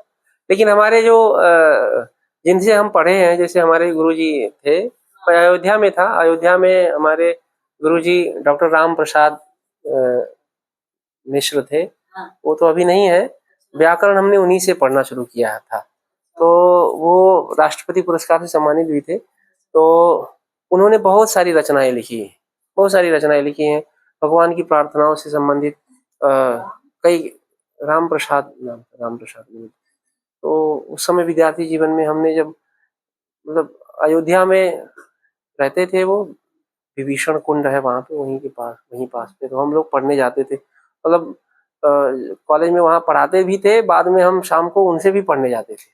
संस्कृत में जो है हमारे संस्कृत विद्यालयों में, और संस्कृत में क्या है कि वहाँ गुरु जी और शिष्य का एक रिलेशन होता है हाँ, वहाँ ये नहीं है, औपचारिकता एक क्लास में होती है, लेकिन ये है कि जब एक बन जाता है तो हम एक्स्ट्रा भी उनके पास चले जाते थे, बैठ करके पढ़ते रहते थे और वो पढ़ाते रहते थे। अच्छा, हाँ, तो तो फिर संस्कृत में आपका शुरू से इंटरेस्ट नहीं इंटरेस्ट, अब ये कह सकते हैं कि अब क्या कहें कि हमारे घर की परंपरा भी ऐसे ही रही है। घर में लोग बताइए, हाँ, मुझे कुछ बताइए था ना पढ़ाई अब जैसे हमारे पिताजी भी संस्कृत के ही वो थे, और हमारा पूरा घराना। हाँ, दूसरा, शुरू में हमें संस्कृत नहीं, हम 10th और 12th क्लास में, 10वीं और 12वीं में संस्कृत हमने पढ़ा था, मगर जनरल की तरह पढ़ा था। जब हम अयोध्या, जब हमारी ये हुई कि हम संस्कृत पढ़ेंगे और अच्छे से, तो फिर हम, हमारे घर से ही पास में ये अयोध्या, जो ज्यादा दूर है नहीं, 2-2.5 घंटे की रास्ता है, और हम आते जाते रहते हैं। तो फिर हमने कहा हम अयोध्या में रह करके अच्छे से पढ़ेंगे। तो फिर फिर वहाँ, आपने मतलब उसमें पढ़ना शुरू किया। हाँ, तो वहाँ पढ़ना शुरू किया, और हाँ, फिर शुरुआत में हमने व्याकरण पे ज्यादा फोकस किया। ठीक है। व्याकरण में ये जो ग्रामर है, ये ग्रामर नहीं, उसमें कई सारी किताबें होती है, जैसे अभी हरिनामामृत व्याकरणम है, ये हरिनामामृत व्याकरणम श्रील जीव गोस्वामी ने लिखा है। ऐसे ही बहुत सारे व्याकरण है जिनमें पाणिनि अष्टाध्यायी, जो कि, हाँ, पाणिनि ने अष्टाध्यायी, उसी पर ही आधारित है सारा व्याकरण जो भी है संस्कृत का। तो उन्होंने उसमें सूत्र लिखे हैं, 4000 कुछ सूत्र हैं, हाँ, और वो सारे सूत्र जो है वो फॉर्मूला है, केवल फॉर्मूला है। उनकी व्याख्या के लिए अलग ग्रंथ है, जैसे उसमें लघु सिद्धांत कौमुदी है, सिद्धांत कौमुदी है, और काशिका, ऐसे ग्रंथ हैं। उनको फिर धीरे धीरे पढ़ना शुरू किया। तो वो ऐसा है ना कि लघु सिद्धांत कौमुदी एक छोटी सी इतनी मोटी किताब है।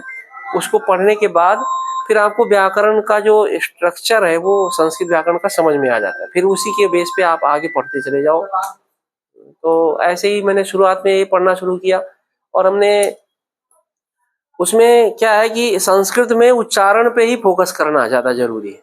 यदि उच्चारणम कुर्वन्ति तदा संस्कृतम आगमिष्यति। अगर आप बार बार बोलते रहें तो वो आपको अपने आप याद हो जाएगा। मेन है उच्चारण। उच्चारण कैसे, जैसे अभी अभी इसी इन्हीं श्लोकों को पढ़े, आप इसी को पर डे बस एक बार ऐसे ही और उठाकर पढ़िए। आज थोड़ा सा अच्छा होगा, कल और अच्छा होगा, कल अच्छा होगा। एक समय ऐसा आएगा कि आपको बहुत अच्छे से ये श्लोक जो है उच्चारण कर सकेंगे और अच्छे से पढ़ सकेंगे बिना रुके हुए। संस्कृत में उच्चारण पर ही मेन वो है। जैसे कहते हैं ना, रटना रटना। तो हम लोग यही करते थे। व्याकरण में क्या है कि श्लोकों को, जो सूत्र होते थे उनको बार बार पढ़ते थे, बार बार पढ़ते पढ़ते याद करना, रटना। तो उससे क्या होता है कि और ये एक समय में होता है। ऐसे नहीं कि आप एक दिन आज कर लिए, फिर 3-4 दिन छोड़ दिए, फिर एक दिन किए, नहीं। उसमें लगातार कंटिन्यू आप एक बार पढ़ लीजिए बस। अब जैसे आप लोग गुरु अष्टकम गाते हैं, गुरु अष्टकम आप प्रतिदिन गाते हैं, तो आपको कितना अच्छे से आता है, याद भी हो गया, उसका अर्थ भी पता है, हाँ, उच्चारण भी शुद्ध हो गया। तो ये संस्कृत उच्चारण पर ही आधारित भाषा है। आप बोलेंगे, आप पढ़ेंगे तो आएगा, नहीं पढ़ेंगे तो वो फिर थोड़ा कठिन होता चला जाता है, फिर लगता है कि ये बड़ा कठिन है। हाँ हाँ हाँ, पढ़ने का नहीं, पढ़ने मतलब ये है कि कंटिन्यू नहीं करेंगे। आज पढ़ लिया, 15 दिन बाद फिर छुए, तो फिर वो। अब जैसे लघु सिद्धांत कौमुदी जो ग्रंथ है संस्कृत व्याकरण का, उसको हमने तकरीबन, हमारे गुरुजी ने कहा कि आप 120 बार जो आवृत्ति करता है उसको पूरी याद हो जाती है। तो नहीं नहीं, मतलब कुछ भी, हाँ, समझ सकते हैं, कुछ भी 120 बार, 108 बार समझ लीजिए, कुछ भी अगर, हाँ हाँ, याद हो जाएगा। 108 दिन लगातार याद हो जाएगा, पूरा याद हो जाएगा कंप्लीट। 108 दिन बाद आप मेरे को बताइएगा, पूरा याद रहेगा। हाँ, तो 108 बार कोई भी आवृत्ति कर लीजिए, 120 बार। तो हमने कई बार, उन्होंने कहा कि आप लघु सिद्धांत कौमुदी का 120 बार आवृत्ति कीजिए, आपको पूरा याद हो जाए। हमने 120 से कई बार, अधिकतर कई उससे ज्यादा। वृंदावन में माताएं वो सुबह सेवा करती है ना, मतलब जो तुलसी आरती के बाद सेवा करते हैं वृंदावन में, वो लोग ना बहुत सुबह इसी का वो गाते हैं। हाँ हाँ, वो गाते रहना चाहिए, इसको ऐसे ही लगातार गाते रहेंगे, स्मरण में रहेगा, और इसमें जो भाव है वो आपको याद आएगा। हाँ हाँ, तो ये सिर्फ किस भाव के ऊपर, मतलब ये हमारे इसमें, गोस्वामियों के प्रति, हाँ, 60 गोस्वामियों की जो महान गुण है, हाँ, उन्हीं को बताया गया है इसमें। आप बार बार पढ़ेंगे तो बार बार आपको उनका जो तो हमारा मेन तो प्रभु से कृपा प्राप्त करना है। कृपा ही प्राप्त करना है और क्या। हाँ। तो वो आपको बार बार पढ़ते पढ़ते पढ़ते और ये पता चलेगा कि उनका कैसे आचरण था, किस तरह से वो अपना भगवान के प्रति, उनकी राधा कृष्ण के प्रति उन्होंने किस तरह से अपना जीवन बिताया है। तो बार बार आपको एक आदर्श, एक आइडियल जो है वो आपके दिमाग में आता रहेगा। और ये परंपरा के आचार्य हैं, आचार्यों के ही पदचिन्हों पे अनुसरण करके हम लोगों को आगे कुछ मिलना है। ये बहुत बड़े सारे प्रार्थनाएं स्तंभ है हमारे लिए, ठीक है, खंबे की तरह है हमारे भक्तिमय जीवन पर, ये पिलर की तरह है, तो हमें पढ़ना चाहिए। और इसमें वंदना की गई है, प्रार्थना की गई है। आप एक बार अर्थ सहित पढ़ करके फिर चैंटिंग करना शुरू करिए, जप करना शुरू करिए, आपको बहुत अच्छा जप होगा। चेतना वो होती है। हाँ, कर सकते हैं, ठीक है। पंचतत्व मंत्र हम इसीलिए पढ़ते हैं कि उनकी कृपा मिले हमको। पढ़ सकते हैं। अच्छा, अस्तु इदानीं ये पूरा जो ना आप जाके ना उसको रिकॉर्ड करके ना ग्रुप में डालना, हमें बार-बार सुनना है। ठीक है। आपका उच्चारण है, बहुत अच्छा है, बहुत ज्यादा स्पेशली ये वाला आप गाते हैं, बहुत अच्छा लगता है। ठीक है, इसका हम करेंगे रिकॉर्डिंग आप करने जो हलंत भी गा रहे हैं, हाँ जो आप गा रहे हैं बड़ा साफ है एकदम। हाँ वो ठीक है, मैं रिकॉर्ड कर दूंगा करके हाँ प्लीज आप गाएंगे। हाँ उसको सुनते सुनते हम करेंगे ना तो हमारा थोड़ा सही हो जाएगा। अस्तु इदानीम अग्रे चलामः। इसमें संभाषण में आ जाइए। नित्य पंचांगम, हमने इसमें पंचांग दिया था थोड़ा सा।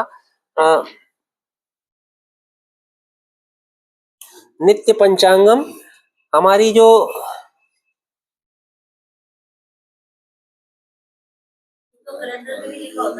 कैलेंडर में लिखा होता है, लेकिन पता भी हो हमें थोड़ा सा, इसके लिए हमने यहाँ पर दिया था। हमारी जो तिथि है, जो डेट जिसको हम प्रयोग करते हैं, वो संस्कृत के हिसाब से तिथियां होती हैं। संस्कृत में पूरे महीने में 2 तिथियां, एक पूर्णिमा आती है और एक अमावस्या आती है। तो 15 दिन पे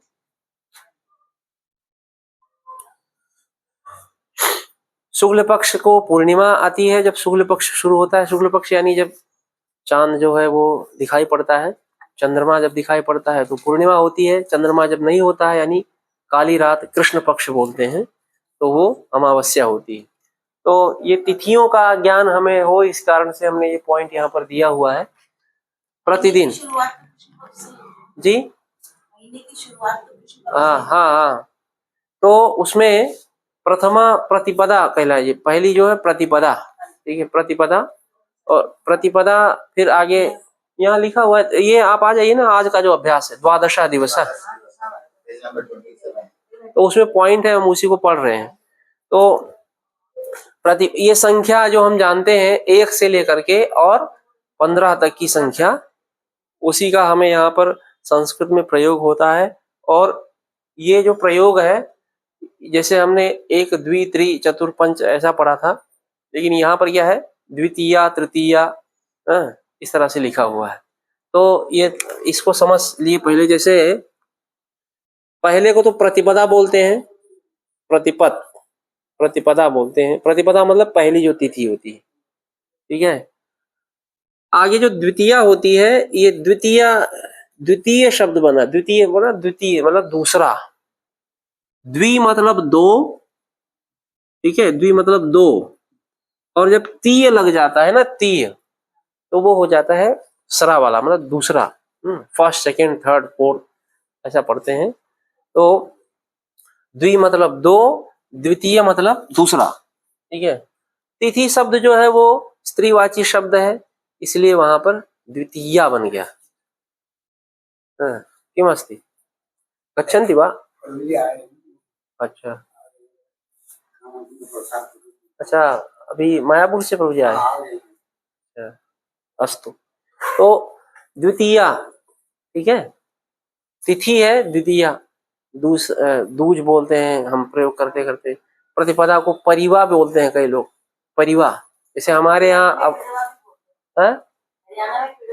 पिड़वा भी बोलते हैं, मतलब उसी का ही अपभ्रंश जो बोल नहीं पाते हैं इधर उधर का बोलना। भाई द्वितीया को दूज बोलते हैं, तृतीया को तीज बोलते हैं, चतुर्थी को चौथ बोलते हैं, पंचमी बोलते हैं, षष्ठी को छठ बोलते हैं, ठीक है।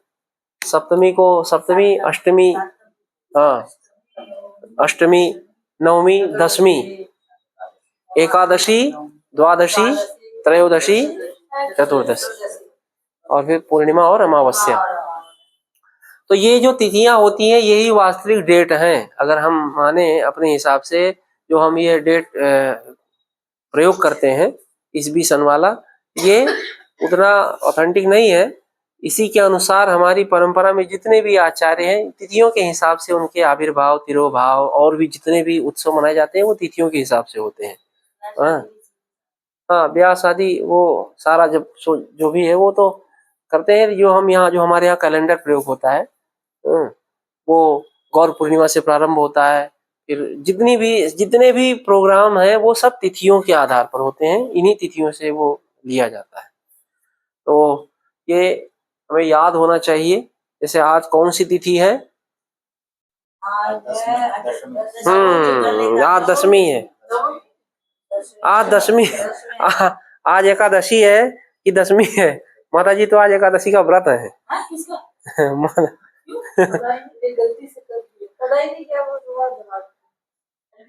आज है दशमी तिथि।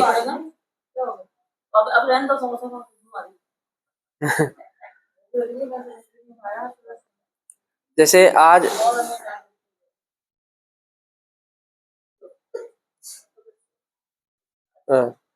जैसे दशमी तिथि है, दशमी तिथि दशमी का रखेंगे तो असुरों का बल बढ़ाएंगे। माता जी कुछ खा लेना वो नहीं, दशमी में असुरों का बल नहीं बढ़ेगा।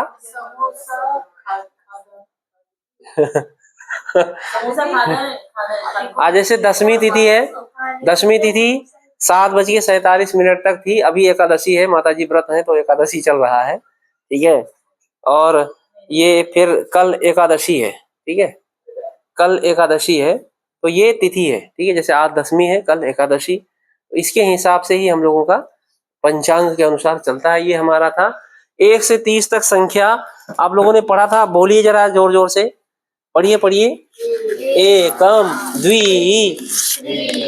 चतुर, पंच, षट, सप्त, अष्ट, नव, दश, एकादश, द्वादश, त्रयोदश, चतुर्दश, पंचदश, षोडश, सप्तदश, अष्टादश, नवदश, विंशति, एक विंशति पढ़ा था ना, द्विविंशति,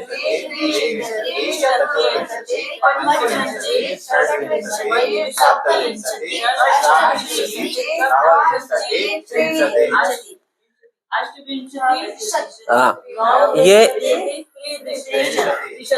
एक त्रिंशत।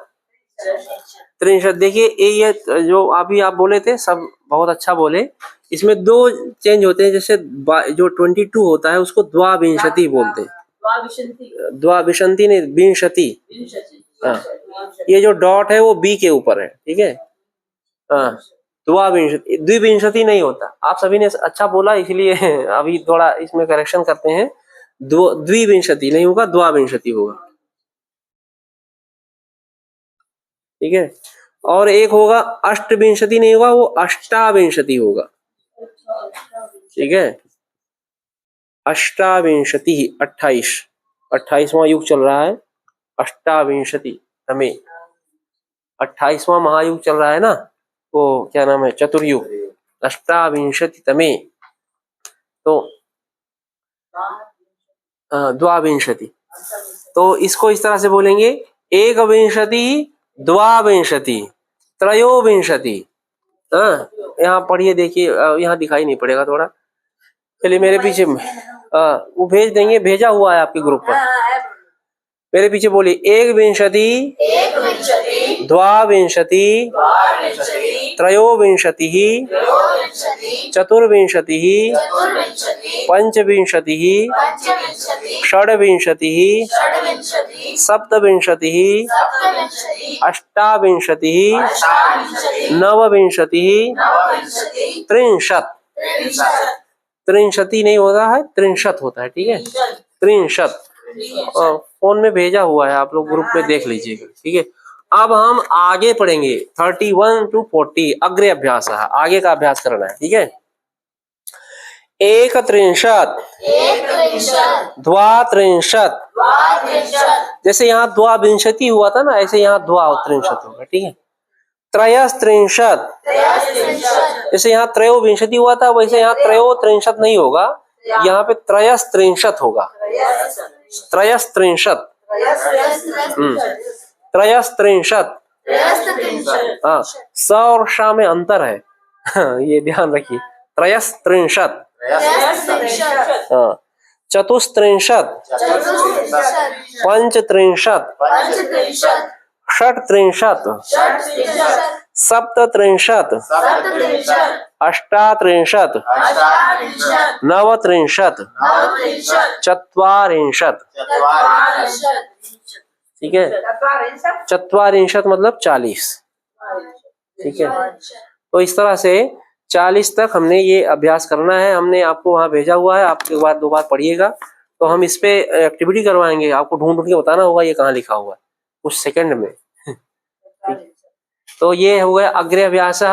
वृत्ति नाम नामानी हमने दिया था आप लोगों को, इसका भी अभ्यास करते हैं और फिर समय हो जाएगा तब तक। एतत् पत्रकम कस्य पश्च पार्श्वे अस्ति, ये पत्र किस किस के पास है, ठीक है। एक बार हम वृत्तयः यहाँ पर है, ठीक है, ये वाला पढ़ेंगे सिर्फ, दे दीजिएगा अभी और ले लीजिए, मैं इसको पढ़ते हैं। वृत्तयः यहाँ पर देखिए किसको क्या बोलते हैं।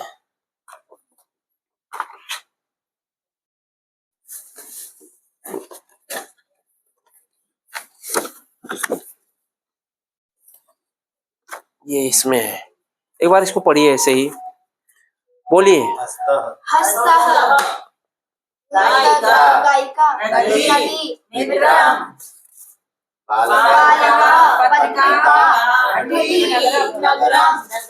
ये 5 वाक्यों का हम ये भेजेंगे आपके उस पे, इस इनमें आपको 8 वाक्य बनाने हैं, ठीक है। 8 शब्दों से आधारित आपको, हाँ, एक शब्द का 8, ये हम आपको ग्रुप पे भेजेंगे। जैसे बालकः हसति, बालकः भोजनम खादति, ऐसे बना। 48 नहीं, 8 ही लाइन होगी, 8 लाइन बनाने, एक वन, ठीक। 8 लाइन मतलब 8 शब्दों से 8 लाइन, ठीक है। ये इसलिए पढ़ाना है हमको। इसमें देखिए,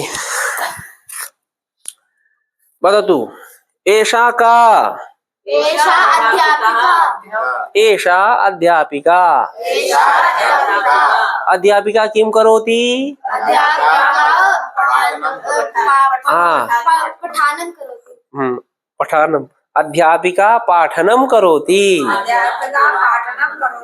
आम, करोति करोति करके जोड़ने से आपको सरल वाक्य बनाना अभ्यास हो जाएगा। करोमि करोति, ठीक है, सह करोति अहम करोमि। यहाँ पे देख लीजिए, एषा का अस्ति, वैद्या किम करोति,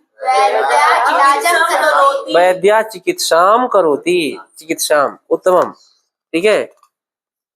धात्री, एषा का अस्ति, आम, धात्री किम करोति, आम आम आम आम, धात्री, धात्री अपि, आम, पैरामेडिकल है तो ये चिकित्सा में सहायता करते हैं, ठीक है। हाँ, चिकित्सा सहायताम करोति, धात्री, हाँ, सहायताम करोति। एषः कः, लिपिकः किं करोति, लिपिकः कार्यालये कार्यं, आम, लिपिकः कार्यालये अस्ति, कार्यालये कार्यं करोति, अग्रे एषः कः? एषः आपणिकः। एषः आपणिकः। आपणिकः नाम दुकानदार, ठीक है। आपणिकः किं करोति? आपणिकः वस्तु विक्रयं करोति। वस्तु विक्रयं करोति या वस्तु। एषः कः? एषः नेता अस्ति। नेता किं करोति? ददाति। जो जो कर रहा है वो यहाँ पे दिख भी रहा है थोड़ा थोड़ा, ठीक है। एषा नेता भाषणं ददाति। एषः कः? आरक्षकः। आरक्षकः किं करोति? करोति। सुरक्षां करोति, सुरक्षां ददाति, सुरक्षा देता है, सुरक्षां करोति, ठीक है। एषः कः? न्यायाधीशः। न्यायाधीशः किं करोति? न्यायं करोति। न्यायाधीशः न्यायं करोति। एषः कः? अधिवक्ता किं करोति? आम् अधिवक्ता नाम न्यायालये कार्यं करोति, इतना समझ लीजिए। अधिवक्ता वदति, जैसे यहाँ चित्र में जो दिख रहा है वो आपको बोलना है। अधिवक्ता वदति। एषः कः? एषः लेखकः अस्ति। लेखकः किं करोति? लेखकः लिखति। आम् एषः कः? एषः वैज्ञानिकः अस्ति। वैज्ञानिकः किं करोति? परीक्षणं करोति। आम् आम् उत्तमं। वैज्ञानिकः किं करोति? भवान् वदतु। परीक्षणं करोति। एषः कः? एषः वैमानिकः अस्ति। वैमानिकः, बेईमानी करने वाला। वैमानिकः, विमानं यः चालयति सः वैमानिकः उच्यते, ठीक है। वैमानिकः किं करोति? विमानं चालयति। चालयति। एषः कः? एषः नाविकः अस्ति। नाविकः किं करोति?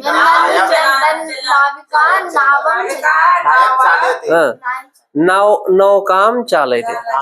नाव को नौका बोलते हैं, ठीक है। इंडियन एयरफोर्स का इंडियन एयरफोर्स का जो बोर्ड लगा है, हाँ। बोर्ड पे अत्र तत्र सर्वत्र। हाँ मैं देख के आई नो व्हाट दिस आपने पढ़ा है ना, तो अत्र तत्र मतलब प्राउड फील हो, I know what is this like. यहाँ पे भी है, ऊपर भी है, सब जगह है। उनका नभः स्पृशम दीप्तम। इंस्पायरिंग लगा। तो उनका एयरफोर्स का जो ध्येय वाक्य नभः स्पृशम दीप्तम, नभः स्पृशम दीप्तम, जो भगवत गीता में 11वें अध्याय में जो अर्जुन बोल रहे हैं भगवान को देख करके, उनका विराट रूप को देख करके, तो उसमें आया है ना, नभः स्पृशम दीप्तम अनेक वर्णम व्याप्ताननम दीप्त विशाल नेत्रम, तो आया है ना।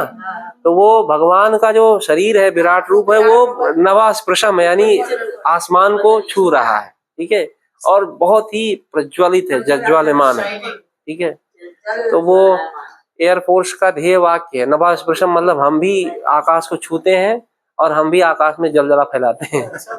कहने का मतलब दीप्त मतलब बहुत ही, वहां पे वो बम बम फोड़ते हैं ना ऊपर जा करके, वहीं से ही तो वो अपना एयरफोर्स इंडियन। अग्रे चला मां। एषः कः? एषः चित्रकारः अस्ति। चित्रकारः किं करोति? चित्रकारः चित्रं करोमि। करोति। चित्रं करोति। चित्रकारः चित्रं करोति। एषः कः? एषः पावकः अस्ति। पाचकः। पाचकः किं करोति? भोजन बहुत ज्यादा कठिन मत बताओ। पाचकः भोजनम करोति या भोजनम पचति। पाचक यानी कि पाचक यानी जो कुक है, ठीक है। भोजन बनाता है।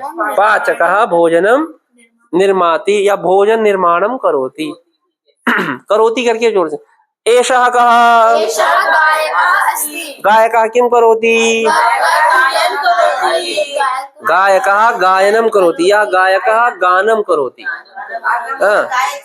हाँ गायति भी से। गायकः गायति, गायकः गीतम गायति, गायकः कीर्तनम गायति। भक्तः कीर्तनम गायति। एषा का? एषः नर्तकी अस्ति। एषा नर्तकी अस्ति। अस्ति। नर्तकी किं करोति? नृत्य करोति। नर्तकी नृत्यं करोति। एषः कः? एषः प्रवाचकः। प्रवाचकः। प्रवाचकः यानी समाचार को पढ़ने वाला, न्यूज जो रीडर होते हैं, प्रवाचकः। एषः प्रवाचकः। प्रवाचकः किं करोति? प्रवाचकः वार्तां करोति। पठति, वार्ताः पठति, समाचार पढ़ रहे हैं। ठीक है, अग्रे चलामा। एषः कः? एषः क्रीडालुः अस्ति। आम्, क्रीडालुः। क्रीडालुः किं करोति? क्रीडालुः क्रीडां करोति। हॉकी क्रीडां करोति। एषः कः? एषः सैनिकः अस्ति। देशं रक्षां करोति। आम्, किं करोति सैनिकः? सैनिकः देशं रक्षां करोति। सैनिकः रक्षां करोति। सैनिकः रक्षां, सैनिकः देश रक्षां करोति। करोति। एषः कः? एषः पत्रवाहः। पत्रवाहः नाम डाकिया, पोस्टमैन। ठीक है, पत्रवाहः किं करोति?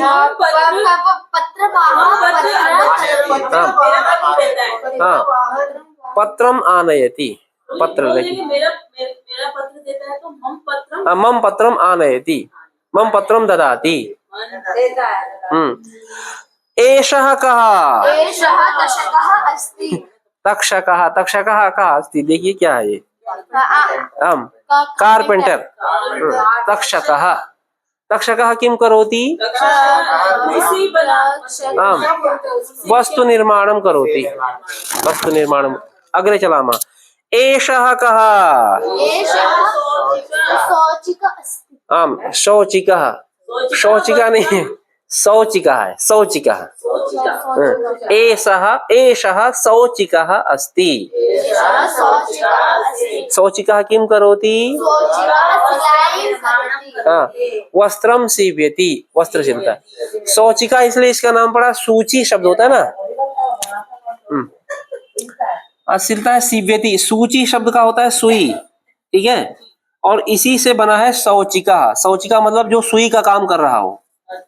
ठीक है, अब याद रहेगा आपको। ठीक है, शौचिका, शौचिका है, शौचिका नहीं है जो शौचालय का काम कर रहा हो। ठीक है, शौचिका वस्त्रम सीव्यति। हाँ, सुई का। बस 2-3 और हैं, पढ़ लेते हैं। एषः कः? कृषिकः। कृषकः दोनों बोले। कृषकः कृषि कार्यं करोति। एषः कः? स्वच्छता कर्मी किं करोति? स्वच्छता कर्मी किं करोति? स्वच्छतां करोति।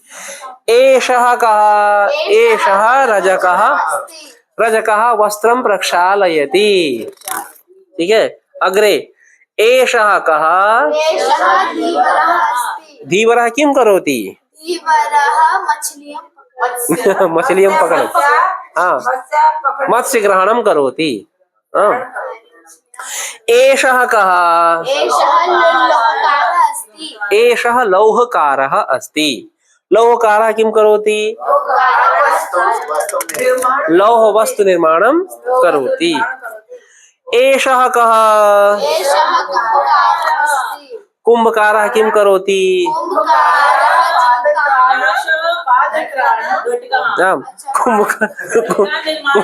कुंभकारः जो है वो मिट्टी के जो, हाँ, कुम्हार।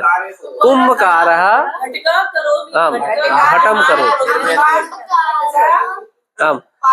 कुंभकारः घट निर्माणं करोति करोति। बहुत उत्तमम्। या मृत्तिका पात्र निर्माणं करोति, मृत पात्र निर्माणं। एषः कः? एषः स्वर्णकारः अस्ति। स्वर्णकारः किं करोति? स्वर्णकारः स्वर्णकारः हार निर्माणं करोति। उत्तमम्। अन्तिमा अस्ति एषः कः? चर्मकारः किं करोति? भवती वद। चर्मकारः पादत्राण निर्माणं करोति। उत्तमम्। आपको हमने बहुत सारे वाक्यों का अभ्यास करा दिया। इस तरह से आप अभ्यास करेंगे तो आपको संस्कृत के वाक्यों का बोलना और उनको समझना आ जाएगा। अस्तु अद्यतनी कक्षा इदानीम् अत्रैव विरम्यते। वयं प्रार्थनां कृत्वा विरामं करिष्यामः। कृष्ण कृष्ण कृष्ण कृष्ण कृष्ण कृष्ण कृष्ण हे कृष्ण कृष्ण कृष्ण कृष्ण कृष्ण कृष्ण कृष्ण हे कृष्ण कृष्ण कृष्ण कृष्ण कृष्ण कृष्ण कृष्ण हे कृष्ण कृष्ण कृष्ण कृष्ण कृष्ण कृष्ण कृष्ण हे कृष्ण कृष्ण कृष्ण कृष्ण कृष्ण कृष्ण रक्ष माम्। कृष्ण कृष्ण कृष्ण कृष्ण कृष्ण कृष्ण रक्ष माम्। कृष्ण कृष्ण कृष्ण कृष्ण कृष्ण कृष्ण पाहि माम्। कृष्ण कृष्ण कृष्ण कृष्ण कृष्ण कृष्ण पाहि माम्। कृष्ण केशव कृष्ण केशव कृष्ण केशव रक्ष माम्। कृष्ण केशव कृष्ण केशव कृष्ण केशव रक्ष माम्। राम राघव राम राघव राम राघव पाहि माम्। राम राघव राम राघव राम राघव पाहि माम्। हरे कृष्ण कृष्ण कृष्ण हरे हरे हरे राम राम राम हरे हरे हरे कृष्ण कृष्ण कृष्ण हरे हरे हरे राम राम राम हरे हरे। जय प्रभुपादा प्रभुपादा प्रभुपादा जय प्रभुपादा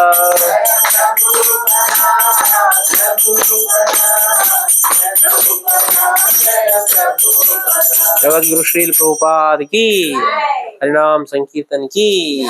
हरे कृष्णा।